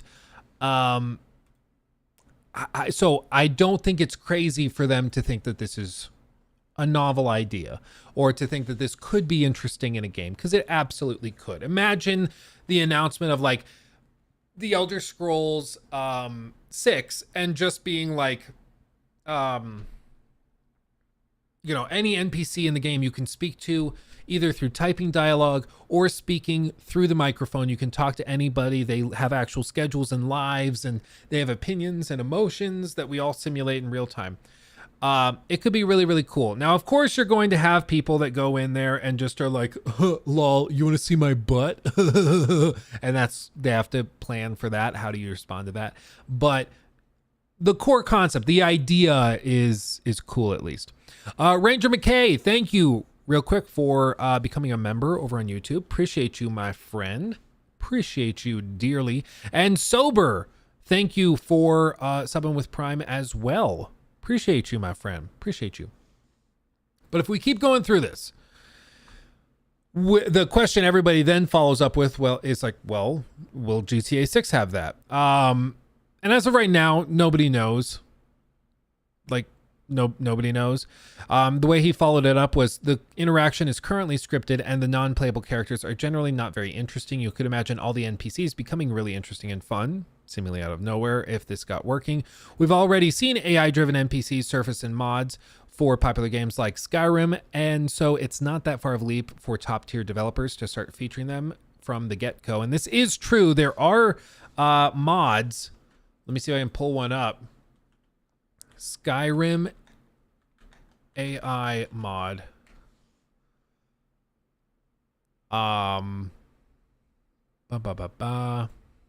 This is Herika, the first AI voice companion in the world you can actually talk to using your voice. Herika, can you carry my burdens better than Lydia? Oh, you poor thing. Are you still traumatized from the last time Lydia dropped all your pots and pans? Don't worry, moist boy, I've got your back and your burdens. Plus. And you can even customize her voice, personality, and turn her into your ultimate Skyrim waifu. But you're probably wondering to yourself, how well does this Skyrim mod work, and is it going to be worth the money and time to set up? First, meet Moist Boy, a very damp level 1 Argonian. So, You can just like talk to the AI and it just works. Okay, are you well? Oh, moist boy, you never fail to make me laugh with your creative mispronunciations. But it's Harika, not Erica. Oh, And I'm doing just fine, thank you. This is mind-blowing. So Like, can you see the vision? Do you get it now? Like, with your companions being able to actually talk to a character that seemingly, allegedly, has a personality. I get it. I can see it. Of course, it's got a long way to go. And the other big problem with this is that as it is right now, and this again will change, almost all of these mods and things that rely on OpenAI or like ChatGPT tie-ins, they use what are called tokens for, usually it's a set number of words. So like 4 words roughly is a single token. So when you go in and you send like 2 sentences worth of text, that might be 8 tokens or whatever it may be. And that has a certain cost associated with it because it's not cheap to run the server farms that do this. You know, it's kind of a big deal. And so to get something like this working in a game where you would have, say, 10 million players all jumping on at the same time when the game launches, I mean, if you think server load times are bad now, this could become extremely problematic because they would have very limited amounts of server infrastructure available. And then also the cost for maintaining a single player game like this long term would be astronomical. And I think that might be part of the plan. You know, in order to get something like this working in, say, a GTA 7, because I don't think anybody really expects it to be in GTA 6, you would need long-term sustainable cash flows to justify the expense of this, because this is one of those things. And for preservation people that are kind of, I guess you could say, activists for game preservation, this would be a nightmare for it, because the moment that they can't justify keeping that generative AI server infrastructure tied into the game, it will just turn off and the game will be broken then. Like, you won't be able to talk to NPCs at all. The whole thing would just collapse. So there's many problems that tie in with it. It's not as simple as just, oh, that's a cool feature. There's 1,000 other things that can come in. If you can even download an AI like that, I don't know, it may be too large. Well, that's the problem, Ethan, is that with this like current hardware, you can't actually, in most cases, just download the AI and run it off your computer. And these guys almost certainly would not want you to do that, because then there's the potential for data mining and things like that. So they'd much rather just keep it in the cloud, and then you have to always be connected to the internet to do it. And we've heard this from many other companies, such as the Scalar tech from Ubisoft. I've mentioned this many times before because they announced this a while back. This was March of 22.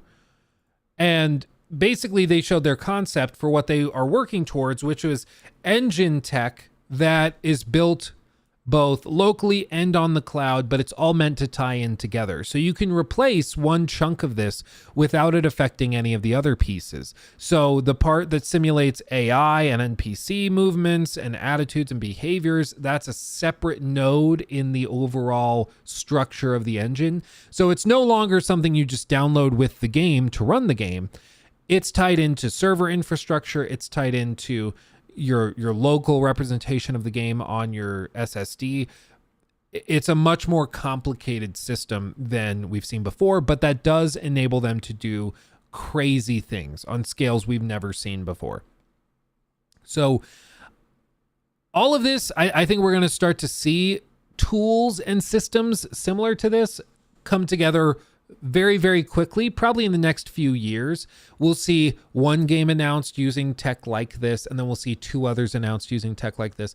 And out of nowhere, you're going to see games that have Earth-sized maps and millions of NPCs or 100,000 NPCs or something insane like that, each with their own day-night schedules and all of this. Like, MMOs will change forever. There's so many things you can do with this tech. It's honestly mind-blowing when you dig into some of the details of what they're able to do with it. So I think games are about to change fundamentally in a lot of good ways, because they're going to get bigger and better. But a lot of the other ways that things have been for years and years and years are also going to change. The idea of like offline gaming for a lot of these big quadruple A titles and quadruple A open world games, I think that's largely going to go away. All these games are going to become online only, not because they're just trying to lock down, you know, the pirate problem, but also just because they physically cannot run the game without it being tied into their server infrastructure. And that's going to be really, really frustrating, because it's going to mean, like, if your internet goes out, you can't play the game. If you don't have a good enough connection, you can't play the game. Like, it's going to be very, very annoying and frustrating, and it's going to piss many, many people off. But hopefully, like, it's not a question of if it happens. It will happen. That is where we are going, and there's nothing we can do at this point to stop it, because they're going to pair it with gameplay mechanics and features that are so crazy, it's going to be hard to argue that the game doesn't look fantastic. And, like, frankly, if they're saying this over at Rockstar and they're describing how they're interested in developing tools and systems like this, Red Dead 3 probably uses something like this. GTA 7 almost certainly will use something like this. So, like, those games using it, every other studio at that point has a green light, because they will get away with it. They got away with so much stuff with, like, even NBA 2K, and that's not anywhere near as big as GTA. So just wait. Like, it's going to be mad. It's going to be mad. I doubt a pirated version of an AI assisted game would even work. It would need server info. That's what I'm saying, Whippy. That's what I'm saying. It's like, they're not doing this always online thing to just fight piracy. They're doing it because it needs to connect to the servers. It needs to tie in with all of this cloud infrastructure, and it won't run unless it's always online. It's not like they're requiring it to check in with their servers to make sure it's not a pirated copy just because they want to avoid pirated copies. They're doing it specifically because they are, like, the game won't run. So for them, it's a win-win. Like, they have a built-in excuse to have it always online no matter what, and players can't really complain about it because the game's able to do a lot of really cool stuff as a result of always being online. So I know, of course, some people don't want to tolerate that type of thing. Maybe I'm just crestfallen and I've just given up at this point. But at this point, it's clear billions of dollars are being poured into these game systems and mechanics. All of these engines are moving towards this, and it's going to lead to some crazy gaming experiences, but it's also going to mean that game preservation pretty much dies out entirely. And it's going to mean that everything is always online. I mean, there's going to be many, many other things that fall from this. So we'll get some stuff from it. We're also going to lose a lot of things for it. But I mean, that's all of life, is trading like securities and things that we are comfortable with for other things we like. You know, you trade your $5 to go get a fancy coffee from Starbucks. You like your $5, but you also like the coffee. So you traded it off. You know, you might sacrifice your freedom to, like, not be allowed to just like drink and drive, but you're sacrificing that freedom for the security of everybody else being held to the same standard and not drinking and driving, which makes it safer for everybody all at the same time. So everything is about trading those freedoms or liberties or whatever it is for other things that are maybe potentially more beneficial. And in this case, you know, we're talking about video games. You're trading game preservation and always, or the ability to play offline, and you're trading that for really cool game mechanics that are not even next generation, like next generation, and are mind-blowing and crazy. And some people won't be willing to make that sacrifice, and they will not buy those games, which is absolutely their right. But I think, as we've seen for decades and decades at this point, a lot of people still will buy it. And eventually we will just grow desensitized to it and it'll be the new normal. Just like we are desensitized to like all of these live service games and battle passes and all this other stuff that 15 years ago would have been laughable, paying $20 for a skin in a video game. Now it's like pretty standard. It's like, yep, well, that's what they do, you know? So, yeah.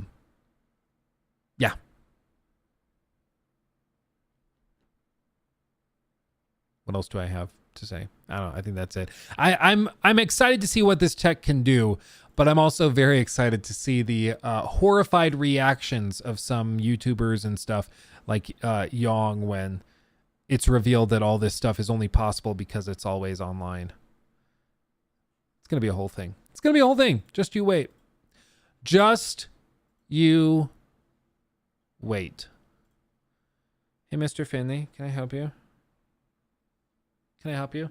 He's like trying to sit on my leg, but if I try to touch him, he meows at me. Is it okay?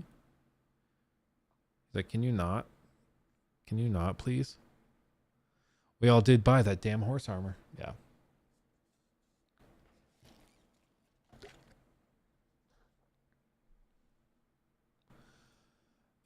Core cast members should be AI. Yeah, I don't think there will ever be a big successful quadruple A game that is purely AI characters, to be clear. I don't think they'll do that. I do think that we will get games that are like, you know, I mean, you could even, I guess Skyrim is a great example where there are voice actors who play characters that are in major roles, but you could use AI to fill in every NPC that's not handcrafted, where they all have their own names, their own schedules, their own houses, their own jobs and stuff that's all generated dynamically. And so you can fill in those gaps, because right now it's like there's named characters that have stories and are really, really cool. And then there's like the bare bones NPCs that are super boring and uninteresting. And there's no middle ground really. But this could fill that in, which I think is the goal. Do you think this AI would shorten development time? I've spoken to a handful of designers. Very recently, I spoke to some people at this Ubisoft event that used to work in game development that have since left for other avenues of employment. But yeah, it's okay. I got your bed. Do you want to go to your bed? No, you want cuddles? Okay, let me pull my shorts back down. But they said that, of course, it's controversial to use AI tools in any capacity right now. It's seen as like I forget the name. It's like you're a scab or something if you do it. Like, I forget what they call it, but it's like you're not fighting the good fight, basically. When they're like, no, it's just a good tool. I just want to use the better tool to speed up development. So until the AI stuff becomes more normalized and people stop like picketing if they find out it's being used, I think it won't make that big of a difference. But they were saying that all of these AI tools could greatly speed up the process. They're like, we normally have to wait like for one artist to finish one piece of concept art takes like a week or 2 weeks.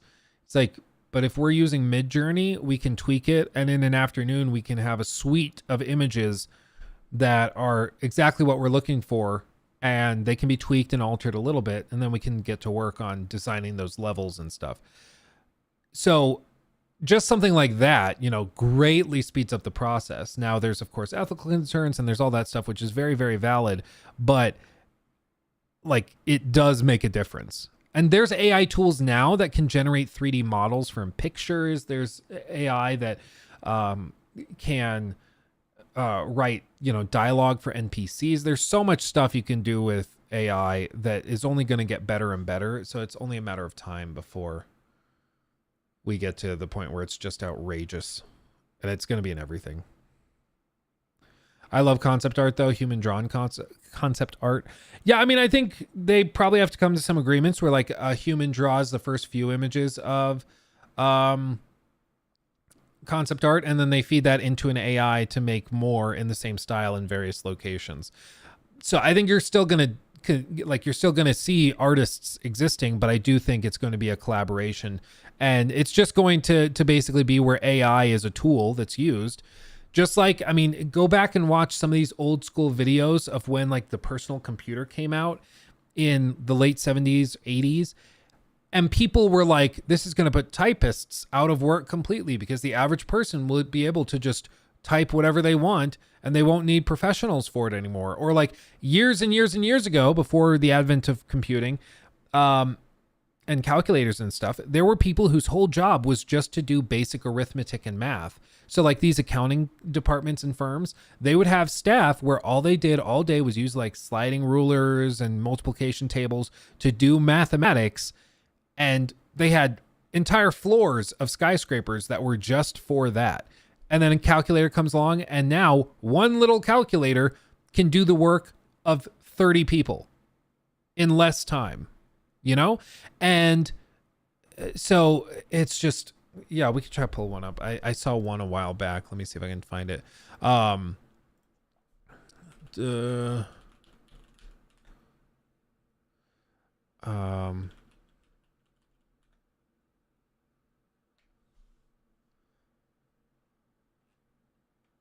Let's see.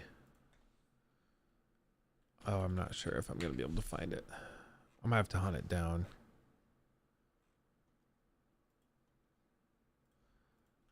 No.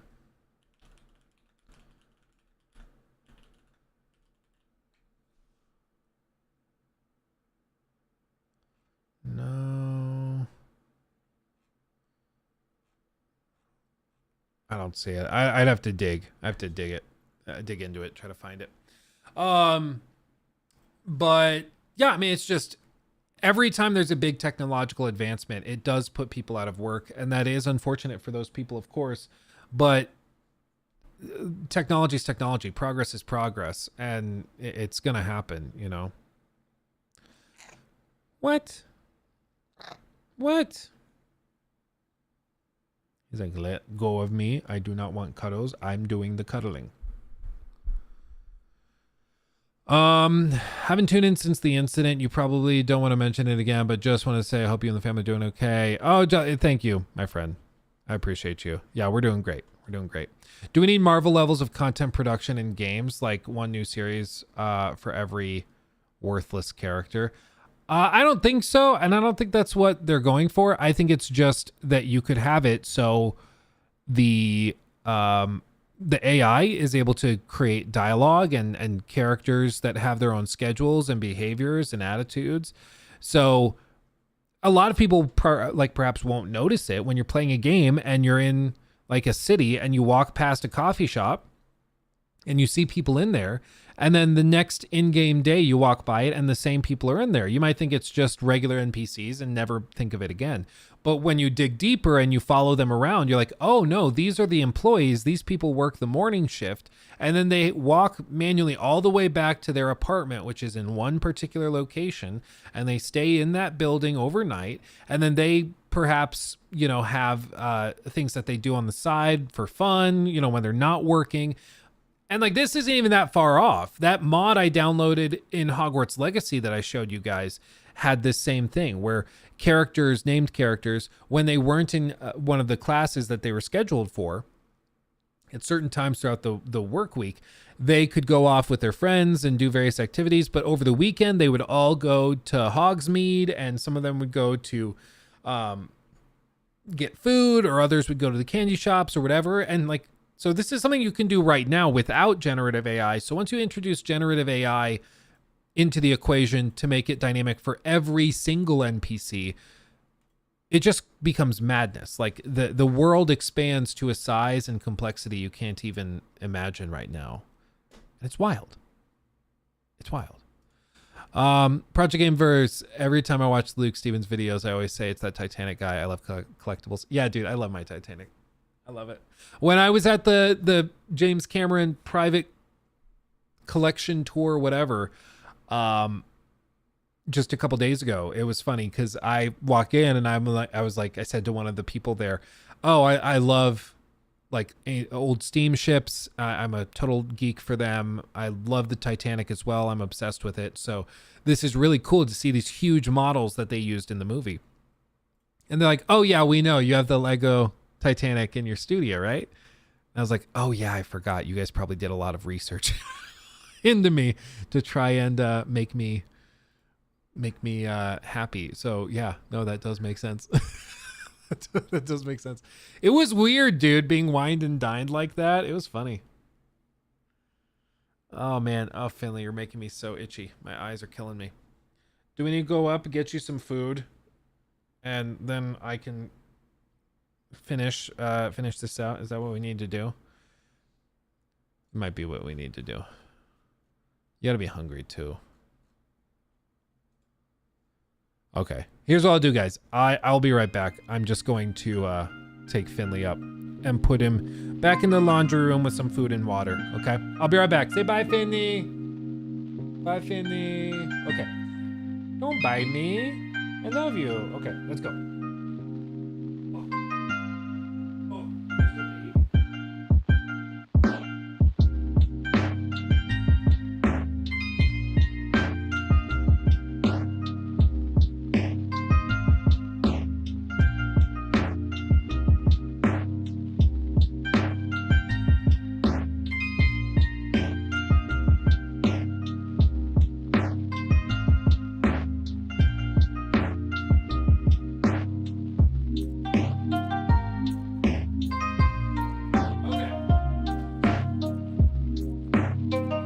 Like that Hassan reaction style? I like it. I'm a professional streamer. Wasn't even on camera. Everything's okay. Okay. What's next? Let's do the Suicide Squad reveal. Suicide Squad killed the Justice League. Not from 2 years ago.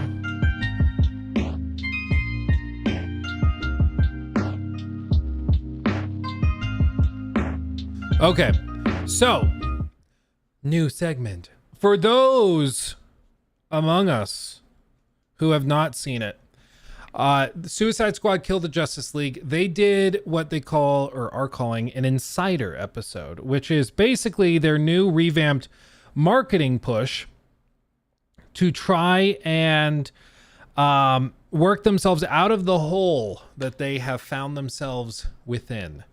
It's a very deep hole because people are largely already unimpressed by this game and not that interested. So they are trying to dig themselves out of it. And the way they're doing it is with these insiders where they're sharing story details, gameplay, all of that stuff. Now, when this dropped, I was at that Avatar Frontiers of Pandora event, so I didn't watch it. And then I was like, oh, I'll watch it on the plane. But then I realized, no, I'm not going to watch it at all until I'm with my boys and girls here in stream, and I'm going to react to it live with you. So I've not seen this. I saw a 6-second clip that Joel Raptor posted on Twitter. That is all I have seen. So I've not watched this. I have no idea what I'm getting into. We are going to experience it together. And we're going to see, because I've done a handful of videos on Suicide Squad Kill the Justice League. I would love this to be good because Rocksteady is one of my favorite studios ever. They've made some of my favorite games of all time. And yet, this, every time I see it, I get less and less interested in it. But in those recent videos, I said they could probably turn it around if they reworked their marketing strategy, if they tried approaching it mostly narrative. They stopped focusing on the stupid gunplay. They stopped focusing on the combat focused on weak points. If they reworked all of that and instead they framed it as a narrative experience first that had live service elements instead of a live service game that also has narrative stuff with it. And so we'll see if that's what they're doing. If they are even half decent and capable as a marketing department, they probably should realize that that's what they need to do. And hopefully that's what we're going to see here. Does that change the game fundamentally? No, it'll still be a live service shoot 'em up game. But at the very least, then it will have a better position with the public, and they can at least potentially get some people to play it and realize they like it, instead of what a lot of people are probably going to do right now, which is just ignore the game because they're not interested. So at the very least, they could use a wider net, basically. So we're going to see what this looks like. Okay, let's do it together. Buckle up, buckaroo. Let's see Suicide Squad Kill the Justice League Insider 01 story and gameplay. Where are we going? And who are we killing? I'm Darius Sadigian, studio director at Rocksteady Studios. Because the old guys left. My name is Axel Ribby, and I'm the game director here. Eyes up, people. Let's go. At Rocksteady, storytelling and character depth are the core DNA of our games. These are not features, but Rocksteady fundamentals.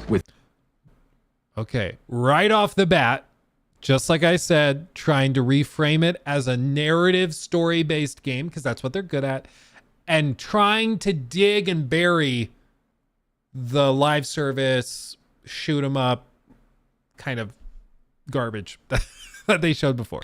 With Suicide Squad, Kill the Justice League, we wanted to tell a new story. We wanted to expand the Arkhamverse. Coming from Batman, where it was just from his perspective, just from his lens. Now getting to see the world through the villain's eyes was really the hook for us. Suicide Squad Kill the Justice League is a third-person action shooter that can be played solo or with your friends. It's a story-driven game that highlights Rocksteady's experience in bringing characters to life. As a Suicide Squad, you'll be forced to take on an absolute impossible mission. You must kill the Justice League. We want the mechanics of the game to really reflect the personalities of the squad. I'm always first on the trigger. We want their moves to be flamboyant, exaggerated, chaotic. Let's make like cheap chewing gum and not stick around. Now, our 4 members of Task Force X find themselves inside Metropolis. At twice the size of Gotham City in Arkham Knight, it's big, it's loud, it's a battlefield. It's a place built for verticality. So this is already better. I mean, they're showing the map. It's a big open world space. It's not little levels, which it looked like in most of the previous stuff that they've shown before. And I mean, that's what you would hope to see, is that they're actually communicating more of what the game actually is. So that's cool.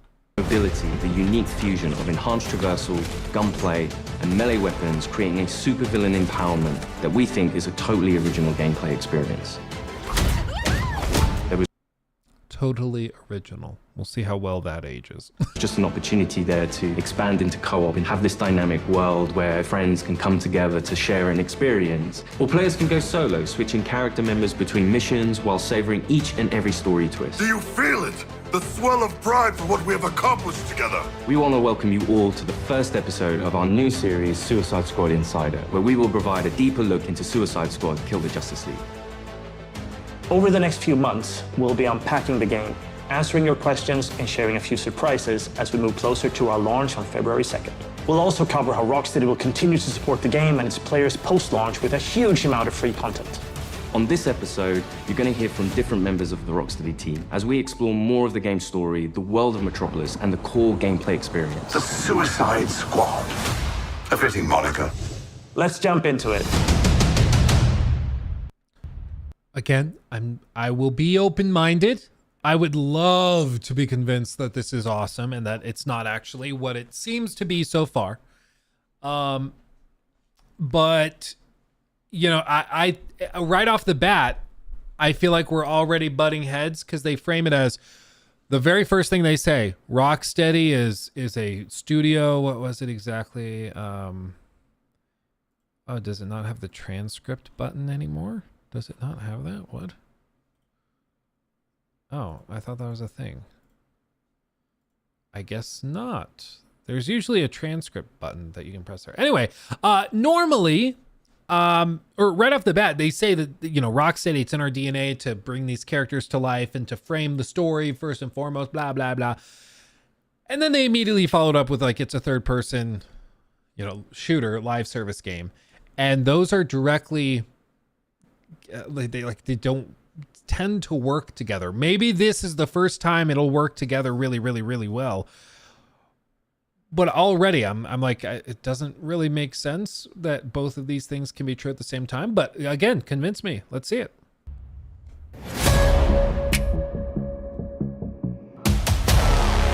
Normally, when you make a game in a superhero universe, the protagonist is the best person for the job. Oh, wait, is that how they got around having NPCs in the city? Make a game in a... Everybody's been like petrified and frozen or whatever.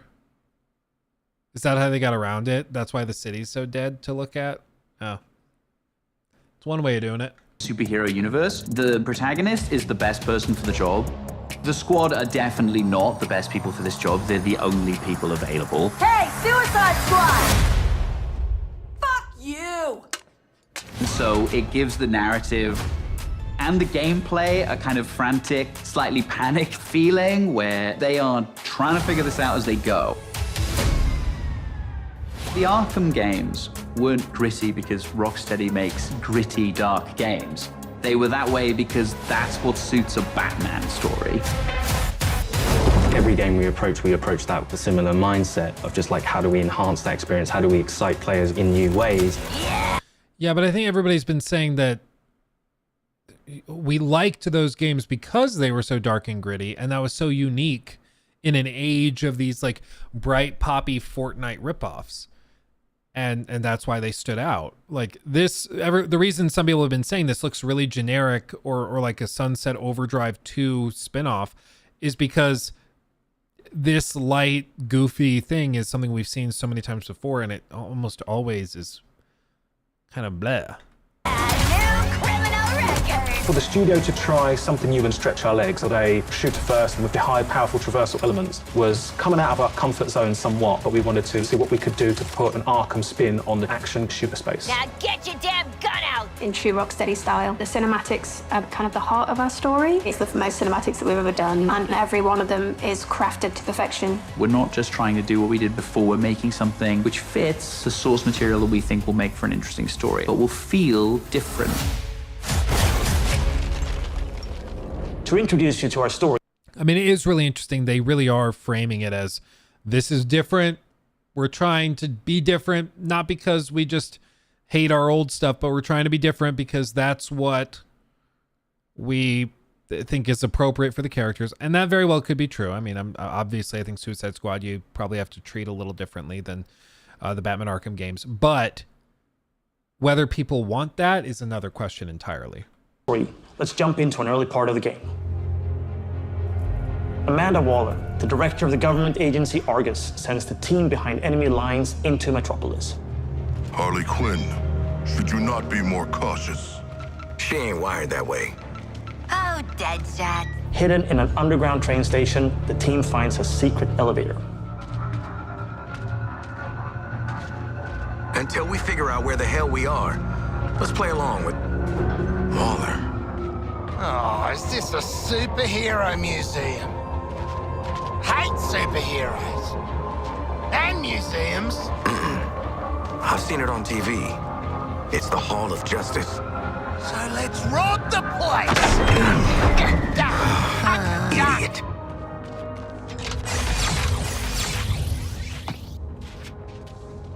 Through these doors lies the inner sanctum of the Justice League. Sounds very grand, doesn't it? And it is. She's a dame who can almost make me listen to a boring PSA. Don't touch anything that's gonna set off an alarm. I ain't fighting any supers for you. I have read much about the Justice League, and still, they are larger than I expected. Those holograms aren't actual size, Sharkman. It's so true to the characters that they're in Hall of Justice, and the first thing they think is, what can we steal?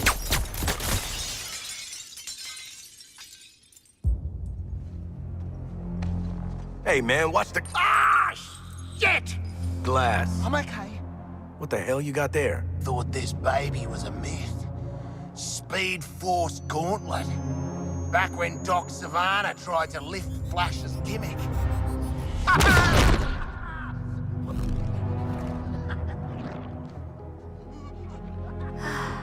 Miss you, Red.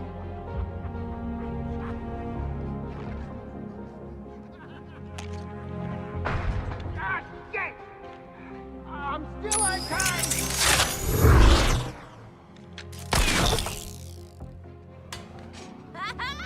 Baby!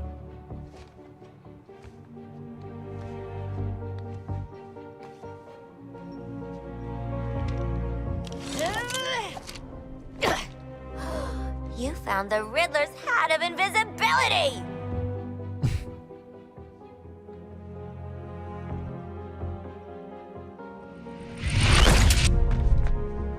Where'd the shark go? Children. Ooh, nothing says international assassin like a frickin' jetpack. Shit. I'd break my damn neck. You're probably right. Jetpacks seem more like a Deathstroke thing anyway.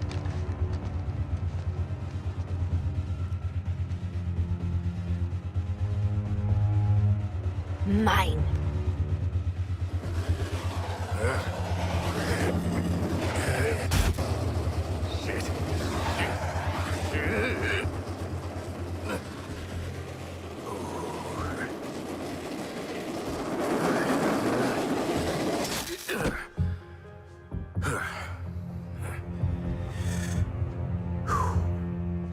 That, hat's not gonna get you vertical, Shark. I can make my own way up.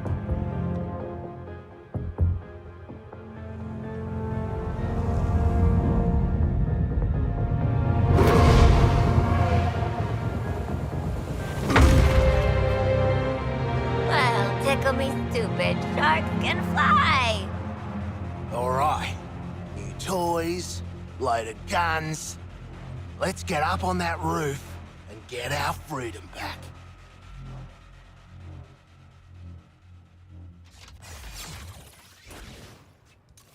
So here we're taking Okay. these iconic characters. I mean, it's like it's a fine cutscene. Yeah, I'm okay with that. That looked good. Don't typically traverse the way they do in our game, but that's the beauty of our storytelling. We've managed to take these unique abilities and make that an extension of their personalities. Our power is undeniable! We loved working with Gotham and making that a world for players to experience, and we wanted to do that with a new location. Good to get out of that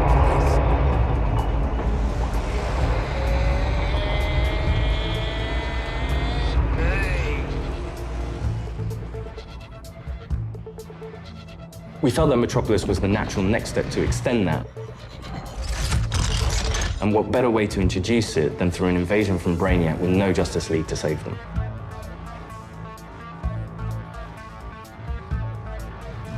Just checking. We're all seeing that thing, right? The entire game is about fighting behind enemy lines. Oi, Wally! What the hell have you sent us into? It's a bloody war zone out here. There's a giant skull in the sky. Congratulations, Task Force X. You're the first assets to make it into Metropolis alive. We're sending a signal transponder to your location. So you're essentially in Brainiac's backyard. Your orders are to activate that transponder. Yeah, it's totally how they got around it. So like you can see, like we heard people say this before, that the world looked really dead and empty in all the levels that you went to. And it's because like there's nobody really around. It's just environments and that's it, and with nothing happening inside them. And it's because like I guess when Brainiac showed up, everybody got frozen or petrified or something. So everybody's here, but they're just frozen in place. So they just stay there. So that explains it at least. But you know, people can be like, oh, there's a lore reason for it, so therefore it's okay. And I'm like, yeah, there's a lore reason for it. That doesn't mean it's great for a video game, though. You know? Just like there could be a lore reason for, say, like Superman to be in a coma from all of this kryptonite that Brainiac is using or something. And so you play this Superman game, but for the most of the game, like Superman can only walk around like a regular person. It's like, yeah, there's a lore reason behind it, but that doesn't mean it's going to be fun. You know, it's like you made the lore, you made the choice. It doesn't excuse the choice still at the end of the day. And it might not matter. I mean, it could be the case that this big world with nothing going on in it is still fun because there's like the combat's that good, but that's what we have to see. Transponder.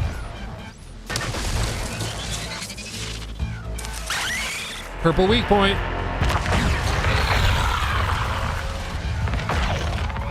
What the hell are those things? and there's no civilians left. Brainiacs killed them or made them into soldiers to do his bidding.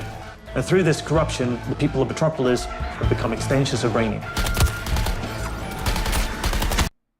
So there are no civilians in the world at all. Okay.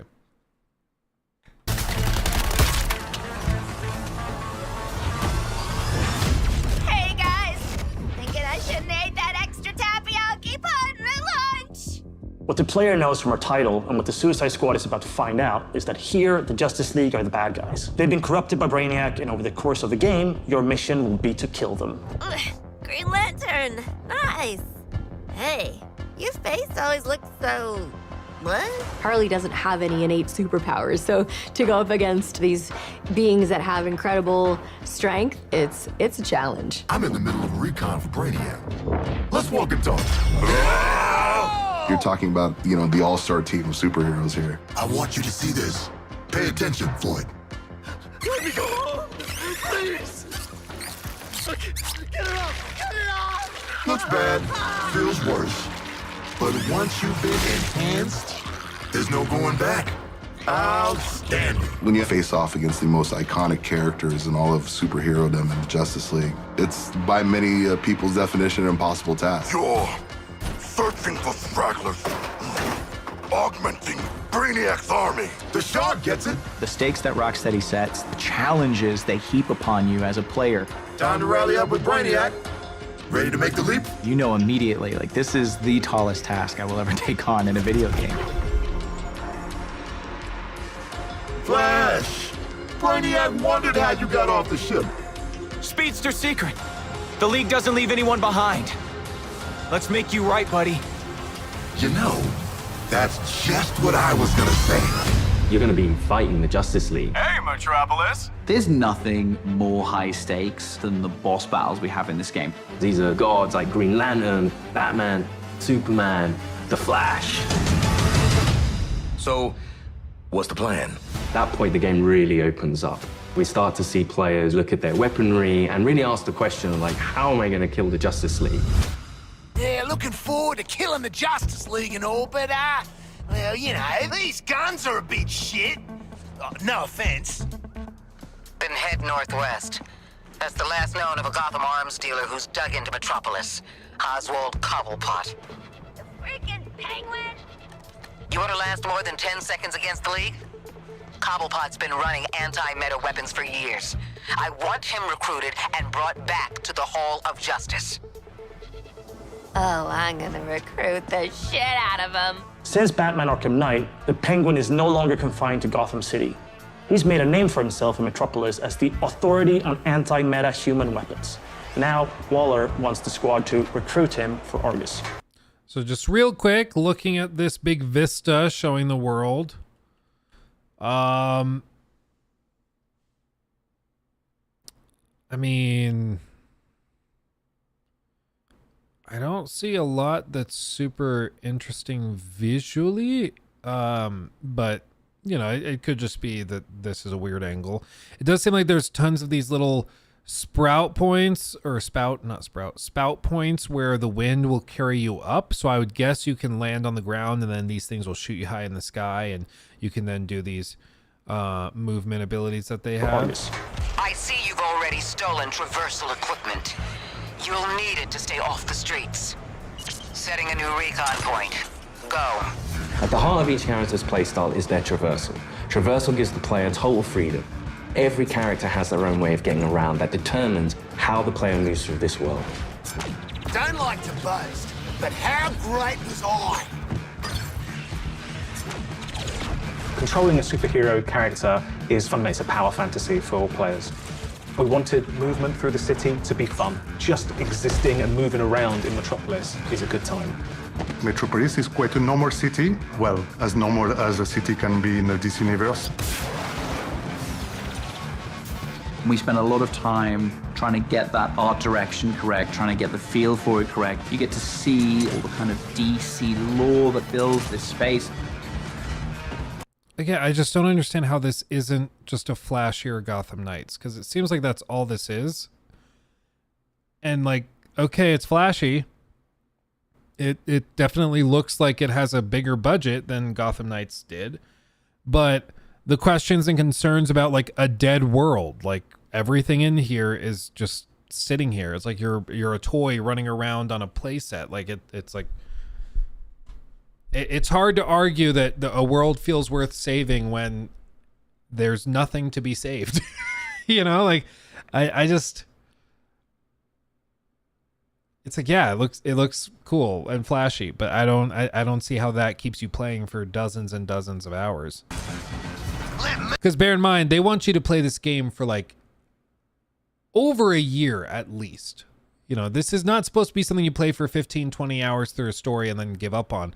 They want you playing this perpetually. This is a live service game. And so if it doesn't look like it's going to hold your attention for a year plus, it's not doing what it's supposed to do. Me do the talking with Penguin, okay? Not just a building, it's a daily planet. You know, there's a lot we can inject into the city that makes it more than just a city.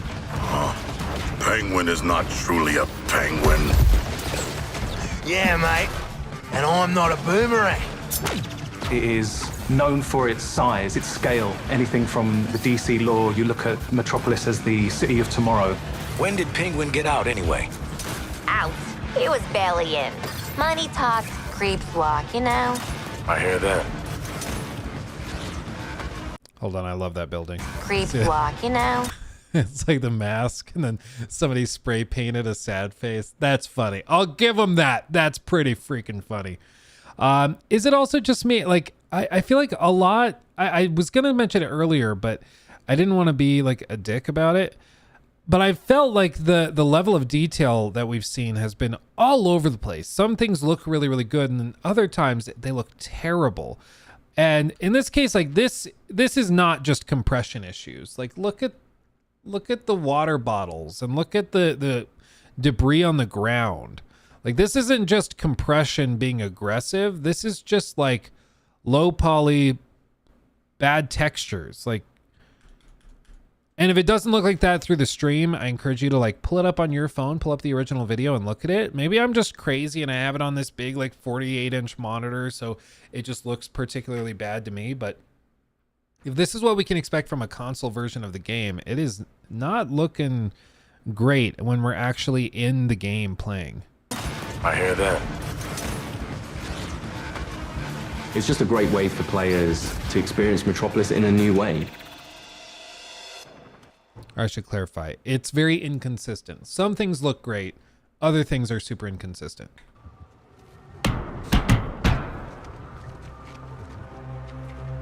Dude, I pet Finley for like an hour and now I'm totally congested. G'day, Pengo. Remember me? No. Ain't this a right rogues gallery? Who's the big bleeder? Think his cousin used to work for me. Ooh, which one? Busted him out of a circus. We're getting the hell out of the city before Argus finds us. You in? But we are working for Argus. You bloody what? Real slick, Shark. Good talk. Nice catching up. Give my regards to the locals.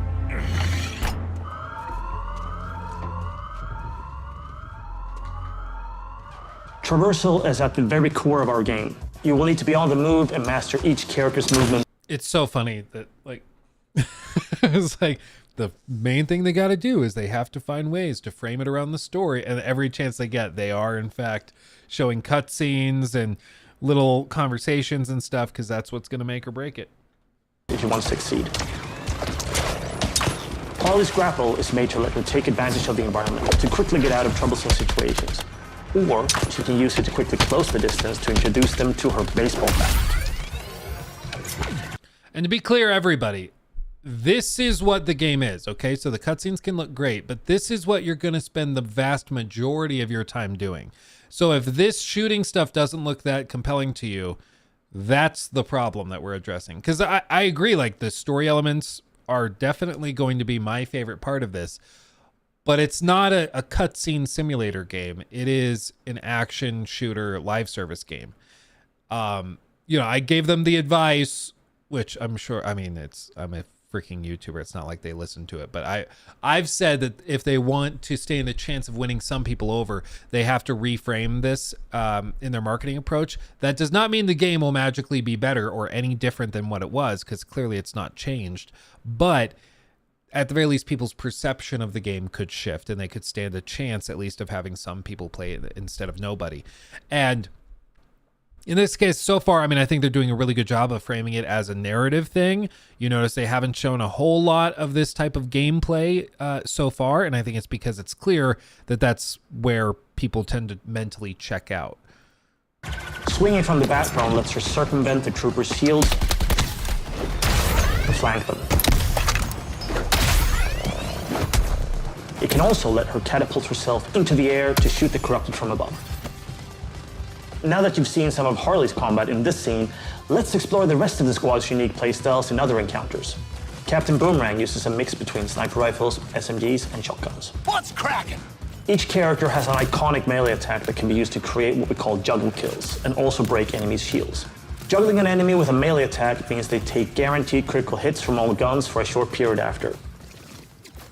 Shoot enemies in their legs, and then close the distance to do a shield harvesting strike to get some shield back. Let's shift focus to King Shark. Cause to celebrate! King Shark is literally death from above, which he gladly shows with his Atlantean drop attack. He's the character that can take the most punishment. Heavy weapons, assault rifles and shotguns, and his trusted cleavers, sickles, and combat knives for some brawling action. For the bigger enemies, each character gets a super powerful single target attack, the Suicide Strike. This one-shots any enemy hit, but it takes longer to recharge, so it's important to use it tactically.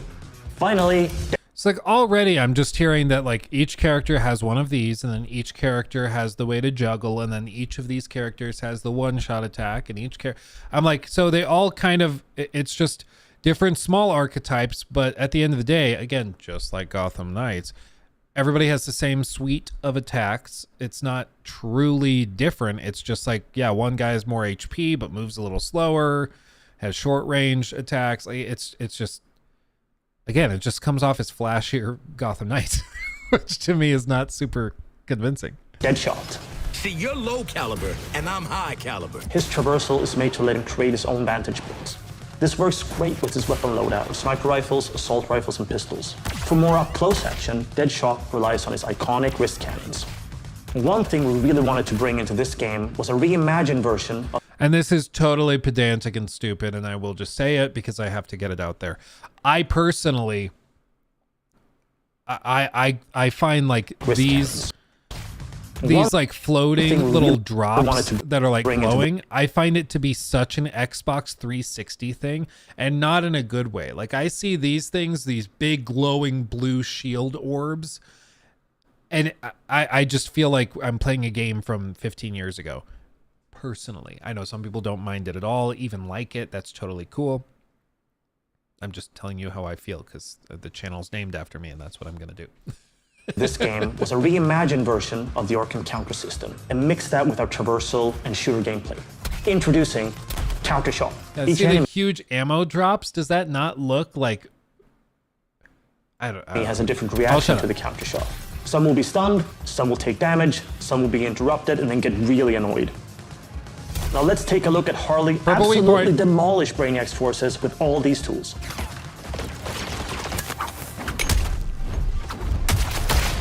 Show's all knock 'em dead material.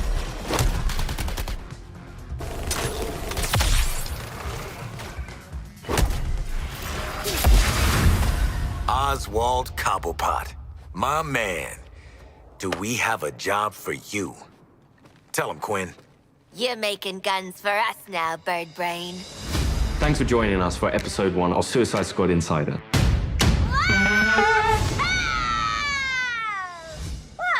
I'd already started, so I followed through. In the months leading up to our launch on February 2nd, 2024, we're looking forward to sharing more details and insights about Suicide Squad Kill the Justice League. In our next episode, we'll be deep diving into more gameplay, combat mechanics, and how to take the fight to the enemy in your own unique style. I want to tell you what happens next. Let's call it a sneak preview. We really want players to feel like they explored all these characters that we bring to life in this DC universe. I'm going to enjoy this. You're starting with characters who aren't very powerful, and through the story, you're learning how to use their skills and become powerful. We really wanted to deep dive into the RPG system. You have your enhanced traversal, you have gunplay, you have weapons, there are upgrades and unique talents. And all of that stuff fusing together to create this kind of unique experience. Together, we are unstoppable. Join me. Are you kidding? Tombstone.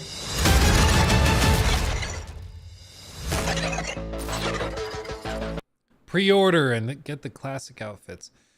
I don't know, man. Again, I want to be convinced so bad. I want to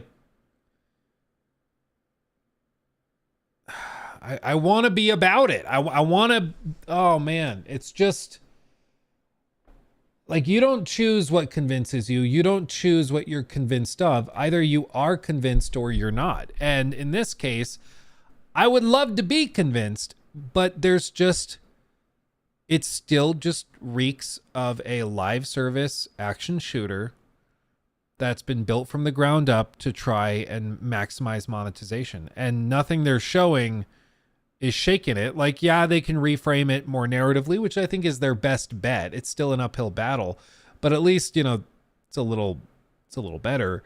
But in this case, like, what, I just don't think there's enough to convince me that it's not just a game that's been built up that they've been forced to do for the sake of the live service elements. And,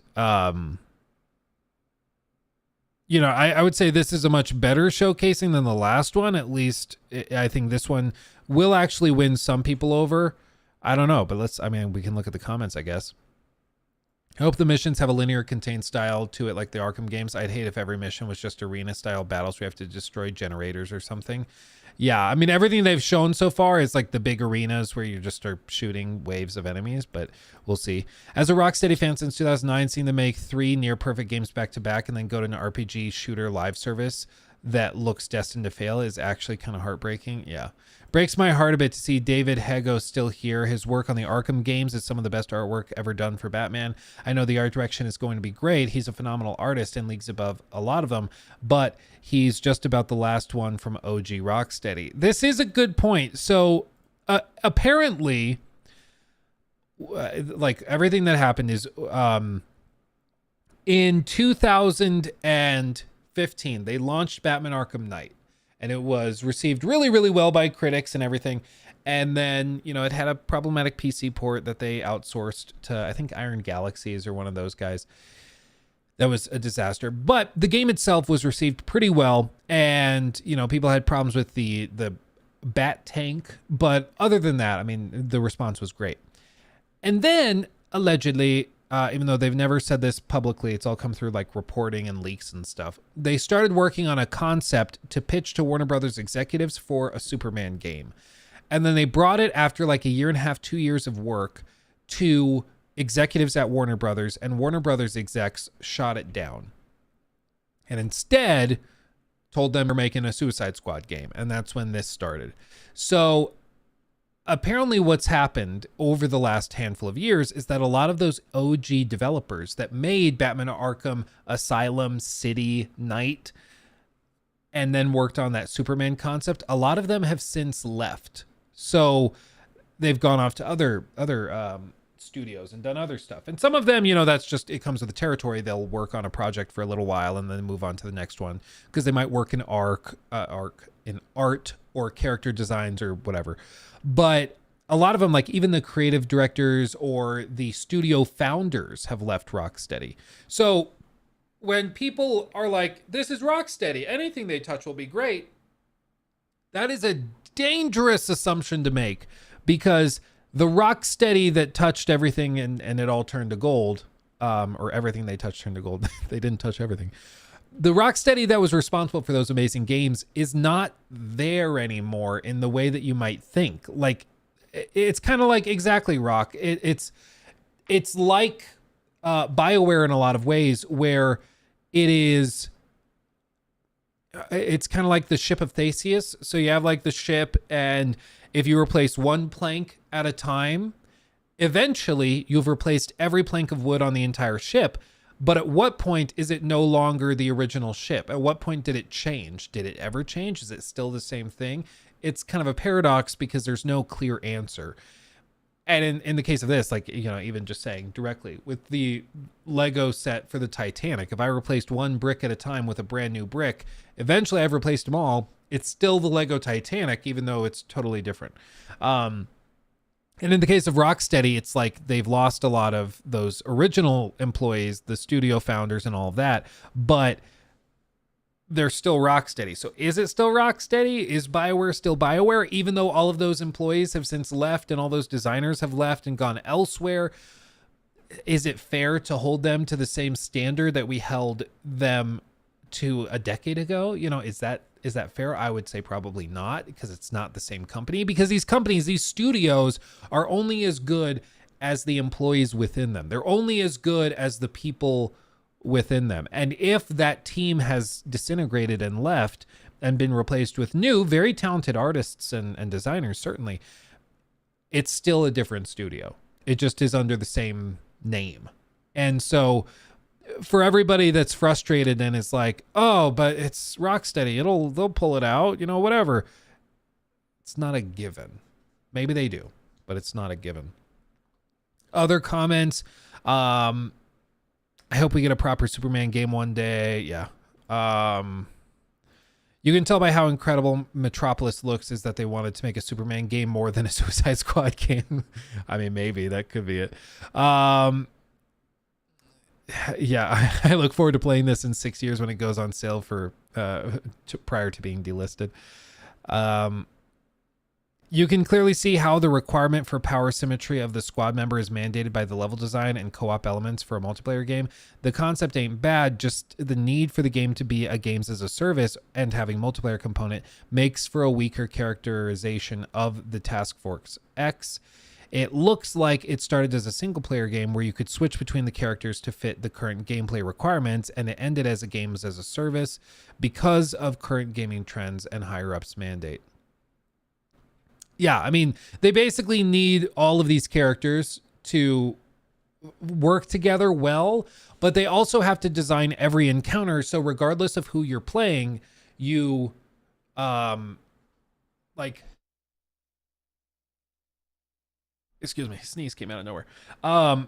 Regardless of who you're playing, you can still stand a shot at completing the mission, because the only way that you can switch characters apparently is outside of missions. You can't do it like in real time. Maybe that's going to change. Maybe they'll tweak that somehow, but who knows? I mean, that's my understanding right now, is that you can switch between characters outside of missions, but not in the mission necessarily. I think they showed in one of the cutscenes, it looked, at least to me, maybe I wasn't paying close enough attention, but it looked like you were running around and then you get to the museum area. I guess they never show specifically. Yeah, this is where the cutscene opens. But like this whole cutscene plays out. Okay, then your boomerang, this happens. Oh no, then they do a hard cut. Because at the end of this cutscene, Shark, the player takes back control of Shark. So okay, this shot, and then we're gonna keep walking. This, oh, is this where the cutscene is gonna start? No, so it was right. Yeah, you were controlling. Oh wait, no, maybe Harley kicks it in. I can't tell anymore. Maybe they just cut together two different sequences. It's just really hard to tell, because with this, like, Harley started the cutscene, it looked like, at least. But then at the end of the cutscene, you take control of Shark right here. So did they just swap characters in, like, automatically for you and you didn't have a choice? Or did they cut together two different clips, one of Harley starting the cutscene and one of Shark starting the cutscene? You just don't really know. Because it would be kind of annoying if the game automatically swaps you between them when you don't want to swap. But who knows? Who knows? It's just really hard to tell in these marketing videos. If you look too closely, you can break your brain. But I mean, with all of this, it's just, I understand they're working very hard to try and reframe this, because this has been one of the most disastrous marketing campaigns for a game I can think of in recent memory. And, you know, I'm sure they have an amazingly talented team of marketing professionals that are working on it. It's not like these guys haven't done this before, but it does seem like they're conflicted at, do we sell the game based on what it actually is, which is a live service shooter game, or do we try to kind of act like it's something that it's not, in this case, like a narrative game all about character progression and story arcs, which is what people actually want. And then when they play the game, they realize it's just a live service game and they're disappointed. They are caught between a rock and a hard place. I don't envy them at all, but it's a tough pill to swallow for everybody. You know, this is not what gamers wanted from Rocksteady, and it doesn't seem like it's necessarily what Rocksteady really wanted to make.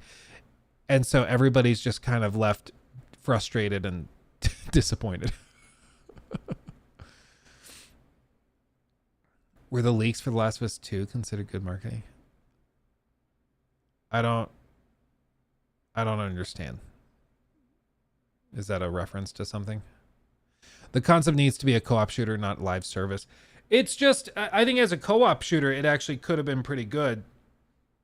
But, yeah, it definitely comes off as this was something where maybe it originally started as them building out Metropolis for the Superman game, and then they got told they had to make a Suicide Squad live service or a Suicide Squad game maybe with co-op and multiplayer, and so they started working on that. And then at some point they also found out that nope, it has to be always online live service, that's what we're doing, and they started reworking on that, and that's when the game changed a little bit more. And it's just steadily degraded and changed over the years. And man, my main takeaway with all of this is that I just want to know the inner workings of like when the studio founders decided to leave, what that was like. Like, did they tell the team for a while they were planning on doing that? Or was this kind of out of nowhere? You know, that's what I want to know. I want to know, I would love to see or hear the, I would love to get the tea on that stuff, because that had to be a bizarre day in the studio where everybody's like, wait, the bosses are leaving before we launch the game? What? You know, that had to be such a crazy, crazy day. I don't know if anybody's out there who works at Rocksteady and knows about it. You have my email. It's in the link tree in the description box. You can send it there. I of course never reveal sources. It's all completely anonymous, but man, I would love to hear what that was like. Oh man, I would love to know that. Chaos Land Raider. Yeah, it is, Rock. You better believe it. Better believe it.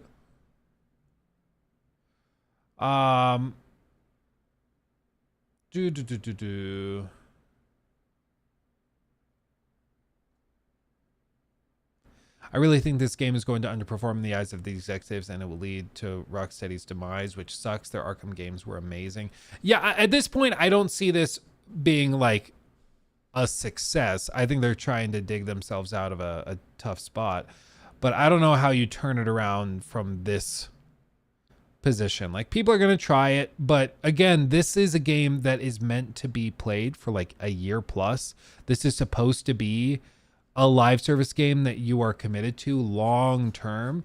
And so if you're looking at this and you think, oh, maybe I'd play it for 20 hours, that to them is already a failure. That already is not what they want. They want this to be something you play for years. And so if it's not looking like that for you, they're in trouble already.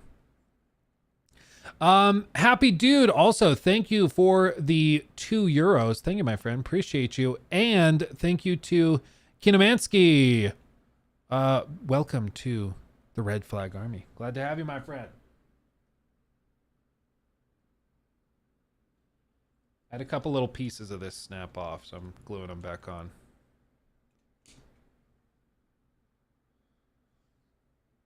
Just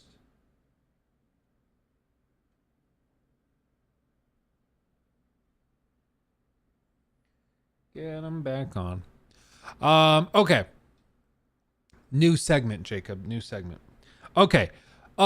There's been some other news that's been kind of frustrating and disappointing. Forgive me while I hold this thing I'm trying to glue on. Oh, no, it's good. Okay. There's a Wonder Woman game coming, right? It's coming from a studio that I'm actually, I really like their stuff. But it's once again another Warner Brothers studio, and we all know how Warner Brothers studios are going right now. They had an amazing success with Hogwarts Legacy, and then just like a week ago from today, the CEO of Warner Brothers came out and said, oh no, we're doubling down on live service games. We actually think there's a huge void in that space. We think we can turn all of our major franchises into live service games. So that's what we're doing. Totally missing the point of why Hogwarts Legacy was so well received by so many people. And Suicide Squad is an unfortunate example of a live service game that's pretty soulless coming out, and everybody not being that stoked about it. And another one, unfortunately, looks like an upcoming game from a fantastically gifted studio, Monolith. If you don't know Monolith, they're the guys that did the Shadow of Mordor, Shadow of War games. They created the Nemesis system. Like, these guys are an amazing studio that's been AFK for a while, and it's because they've been working on a Wonder Woman game. However, there's a job listing that just dropped that is suggesting it may actually be a live service game, which we didn't know about before. Sure didn't. As spotted by WCCF Tech, the new job ad is for lead software engineer gameplay, okay, at Monolith Productions, and it makes it clear that the role will involve working on the Wonder Woman game. Cool. Awesome. Love it. Join the Wonder Woman team and help bring an iconic DC superhero to life, the listing reads. Sounds like a great job opportunity. While the job requirements list the typical experience expected from an applicant looking to work on a AAA game, one of the qualities is in the nice to haves section refers to live services. Specifically, the listing says applicants may have the edge if they have, quote, experience helping maintain live software product or game.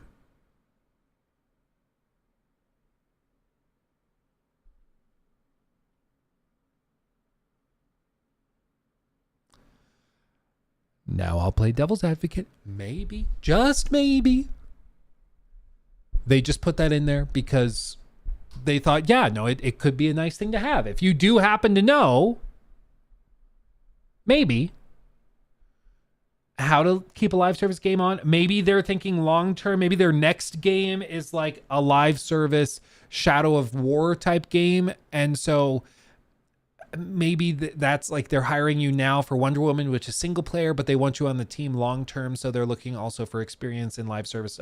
Like, maybe that's what it is, but let's be honest. This almost certainly is because they are looking for help developing live service elements to Wonder Woman. And that is just as big a kick in the nuts as you could muster after a series of pretty frustrating reveals from these guys, which is damn frustrating. It's just baffling that they can have an amazing success in the form of Hogwarts Legacy and then completely miss the point of, oh, we developed a pretty good game in a world and universe people loved, and then we sold it to people complete as a package at a fair price, and then that was it. And people loved it, and it's the biggest game of the year, generated well over $1 billion in revenue. Well, that happened, yeah, but ignore that. We're going to do this thing that keeps failing. Like, it just doesn't make any sense. It's crazy to me. It's just crazy to me. Oh, for Alphatron, thank you for the 10. Very generous. Not to be a conspiracy person, but I think there's something going on in the background of all these games as a service, or all these games. Suicide Squad, Forspoken, Saints Row, Spider-Man, Alan Wake, so many titles that have strange writing. Oh, strange writing, you mean? I think, Alan Wake was just an acid trip, so I think that's in its own category. It was just madness. But I do honestly think, and this is something that I've hinted at before. I had this moment where, and I guess Jacob, the Wonder Woman segment can end early. It'll be a nice quick one. But I've had this feeling where I'm like, who on earth would develop like the Saints Row reboot and think that those characters are like witty and charismatic? Like, who would look at those characters before the game launches and be like, yeah, the audience is going to love this? Or with Forspoken, who would look at that dialogue and be like, oh yeah, no, they're going to be rooting for Faye. Yeah, no, they're going to be like, yeah, get them. Yeah, throw that sand you randomly had in your hand at those, the very diverse group of muggers. Like, yeah, do that. You know, I was like, who could possibly think that? And then I realized, oh, the only people that think people like that are cool are people that are like that. That's the only, they think that those Saints Row characters are interesting and are charismatic and witty because that's who they are. They think that that's what it is. So all of these like writing grads from, I guess, some college somewhere, Full Sail University or whatever, they graduate and then they go work at these studios and they do dress like that. They do act like that. They do talk like that. They are that insufferable. And they think that it's normal to like be living with your roommates and never shut up about, fighting the capitalist patriarchy and stuff. And meanwhile, also not working a job and then being just the most annoying person on the planet. Like, that's who they are. And so they wrote these characters thinking like, yeah, this reminds me of my roommate, Tommy. He's so funny. And then every other person on the planet, not in that bubble, sees that character and is like, oh my God, I would rather play anything else than experiencing this and have to put up with this because it's so annoying. And it all clicked together because it's like, this doesn't, anybody that looked at those games could have told you a year before it launched, this is going to get torn apart. If they had shown me that cutscene of Forspoken as it opens 3 years ago, when it was just on the piece of paper before it was filmed or anything, and it was just a script, and I would have been like, no, like this is something you're going to get teased for. Like, this is going to be a meme. You should not do this. But nobody said it. Or if they said it, they were ignored. And who has the say in those situations? It's the writing staff. And so if the writing staff thought that was honestly like cool and hip and charismatic, that's almost a bigger problem. That's a bigger problem. So I think it mostly suggests that there's a huge discrepancy between the audience for these games and the people writing the games, and in some cases working on them, because the people that are writing in some cases are, maybe they do honestly, they really liked the writing in Saints Row. But either way, it's just baffling that nobody higher up in the company thought it was going to be a problem.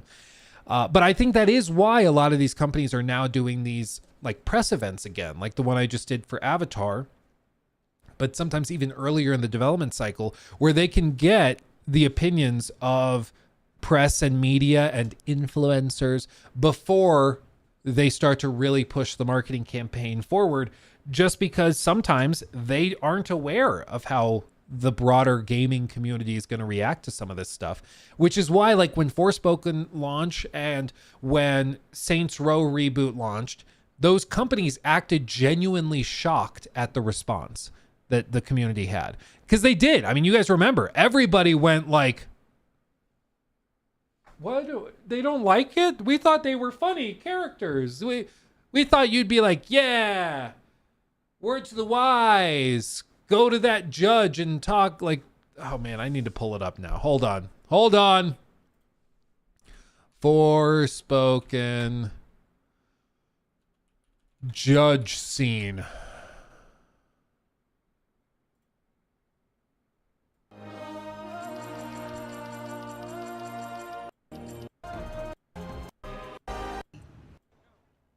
Guess I know now. Wish I could go back in time and tell myself. But I was not ready to hear it.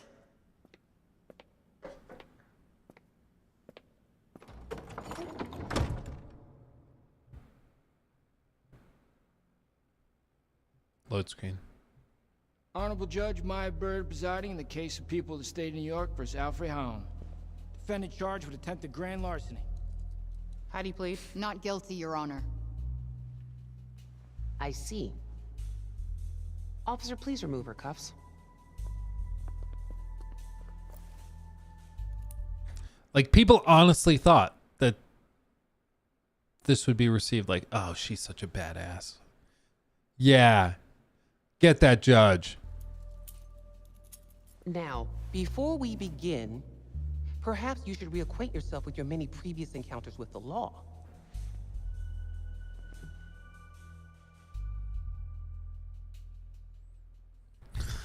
Yeah.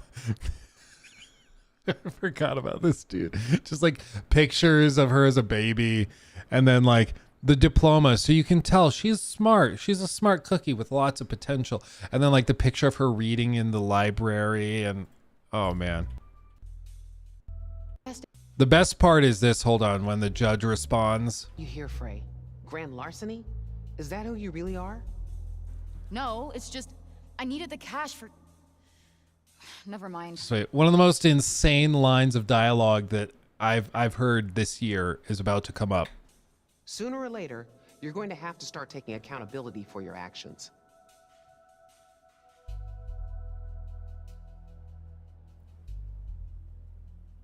You guys know how I feel about with the persistent felony Fade the offender Blacks. law, also known as the Three Strikes Law? Wait, you can't do that. I never hurt anyone. Just yourself. You have 2 previous felony thefts, and with this new one, your grand total will be 3. This could put you away for a very, very long time. You have so much potential. I can do so much more with my life. I'm a smart girl with a bright future. I was going to say you have so much anger and resentment in you, I'm not sure you'll ever amount to anything at all. Truth hurts. But in the holiday spirit, I'm going to give you an early present. Try not to piss it away. I'm going to release you under the condition you serve 120 hours of community service. Thanks. You won't regret it. Next time you end up in front of me, I will not be as lenient. I mean, that's why there's 3 strikes, not 4. Like, what is she doing? It's like, ah, yes, you're guilty of 5. Not 5, sorry. 2 so far felony thefts. She just committed another felony theft. But the judge is like, you know what? Everyone deserves a second chance. Yeah, she did. And then she got it and then failed again. Like, oh man. In God we true. Also, in God we true. I know there's a flag there. It's just funny to me. It's just they're so. Also, dude, no way they actually have this. New York State courts. There's no way they wear vests that say New York State Court Guard. Images, maybe? They do. Okay, I stand corrected. I thought that looked so stupid, and I will insist, it does look stupid. You guys need new vests. This just looks dumb. New York State Courts. Just like New York State PD or something. Like, I don't know. Courts looks made up. Now every time I can see anything like that, I'm going to think of Forspoken. Thanks a lot, Luke. I know, right? Gee whiz. Gee whiz. Gee whiz. let's say I do believe the writers can't be criticized today. If you go against them, you got to be in HR. I don't know. I think it's just like with a lot of these companies, it's all in bubbles. So the writing staff is in its own bubble, and then the game designers are in their own bubble, and then they have like the combat guys are in their own bubble, and it's all kind of segmented away, which is beneficial in a lot of ways because it means you can work more efficiently, but it also means that there's not a lot of interplay unless the directors are really, really good and know what they're doing. But in this case, like I do think that it was really problematic because there was very little interplay between the two, and there was no cross evaluation, which is why how so many of these things ended up happening when they just frankly shouldn't have. I'm glad to see you're back to streaming, man. Just curious, what switches do you use in your keyboard? I use Red Pandas, I think is what they're called. Red Pandas. Yeah, I love them dearly. Thank you for the 7, my friend. Appreciate you. But I mean, the biggest takeaway with Forspoken is that is a $200 million game. That game, by the accounts of Square Enix, cost them the same amount as Final Fantasy 16. That's how big of a commitment financially that was. That's how much they blew it. You know? It's crazy. They blew so much money on that game. It's wild. It is wild. Oh, what an absolute travesty. Man. Okay, let's pull this up real quick. Let's do this bit. Okay. So one of the other things that just broke, sorry, Jacob, new segment. One of the other things that just broke was a reveal that The Last of Us Part 2 is actually getting a next-gen update on the PlayStation 5. Now, up to this point, you have been able to play The Last of Us Part 2 on PlayStation 5. However, the only perk was that it would run at 60, which was really nice. You know, it was cool. But it was the same game. It just basically had an unlocked frame rate that would go to 60. However, according to a reputable data miner and leaker, PlayStation Size on Twitter, they have found that there is a native version to the PlayStation 5 for The Last of Us Part 2 that's been detected, which basically means that on PlayStation's servers or whatever, there is an instance of The Last of Us Part 2 unique to the console that's not just the PS4 version downloaded and playing on the PlayStation 5. And that means there's going to be a standalone release. When speaking with its sources, Insider Gaming was also able to independently verify the claim, so it is confirmed. What this basically means, I mean, there's been other things revealed, such as the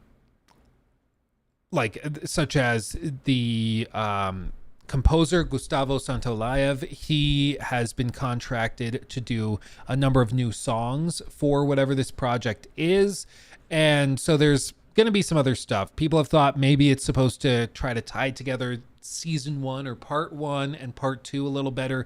Maybe it'll be maybe it'll have a couple of extra things in it to tie in with the show, or maybe like you can play through the game with a Pedro Pascal model and a Bella Ramsey model instead of just Joel and Ellie, maybe stuff like that. But let's be honest, let's not beat around the bush. This is just going to be a $70 game that is a remastered version, maybe with some like 4K textures. I mean, the game still looks amazing, but probably with improved textures, they'll probably run natively at 60, and they'll also bring much faster load times, because that's the biggest thing. I replayed The Last of Us Part 2 relatively recently. It was a few months ago, but those load times are pretty aggressive in the PS4 version, and they were improved slightly, but I mean, they're still pretty slow. So I think ideally they would improve those, but you know, let's not beat around the bush. It's clearly designed as a way to make some money from people that are watching the HBO series and want to get into the next part of the story and play it after watching the show. So when exactly this launches or is announced, who knows? Maybe at the Game Awards they reveal it. Maybe they wait till next summer, they reveal it there and launch it closer to season 2. Who knows how they'll do it? But I don't think season 2 is coming until like 2025. I don't think it is. Maybe end of 2024, but it's so little ways out. So it would be surprising if they drop this too early, because the whole goal is to sell this at full price to catch all those new players that are going to come and buy it for the PlayStation 5.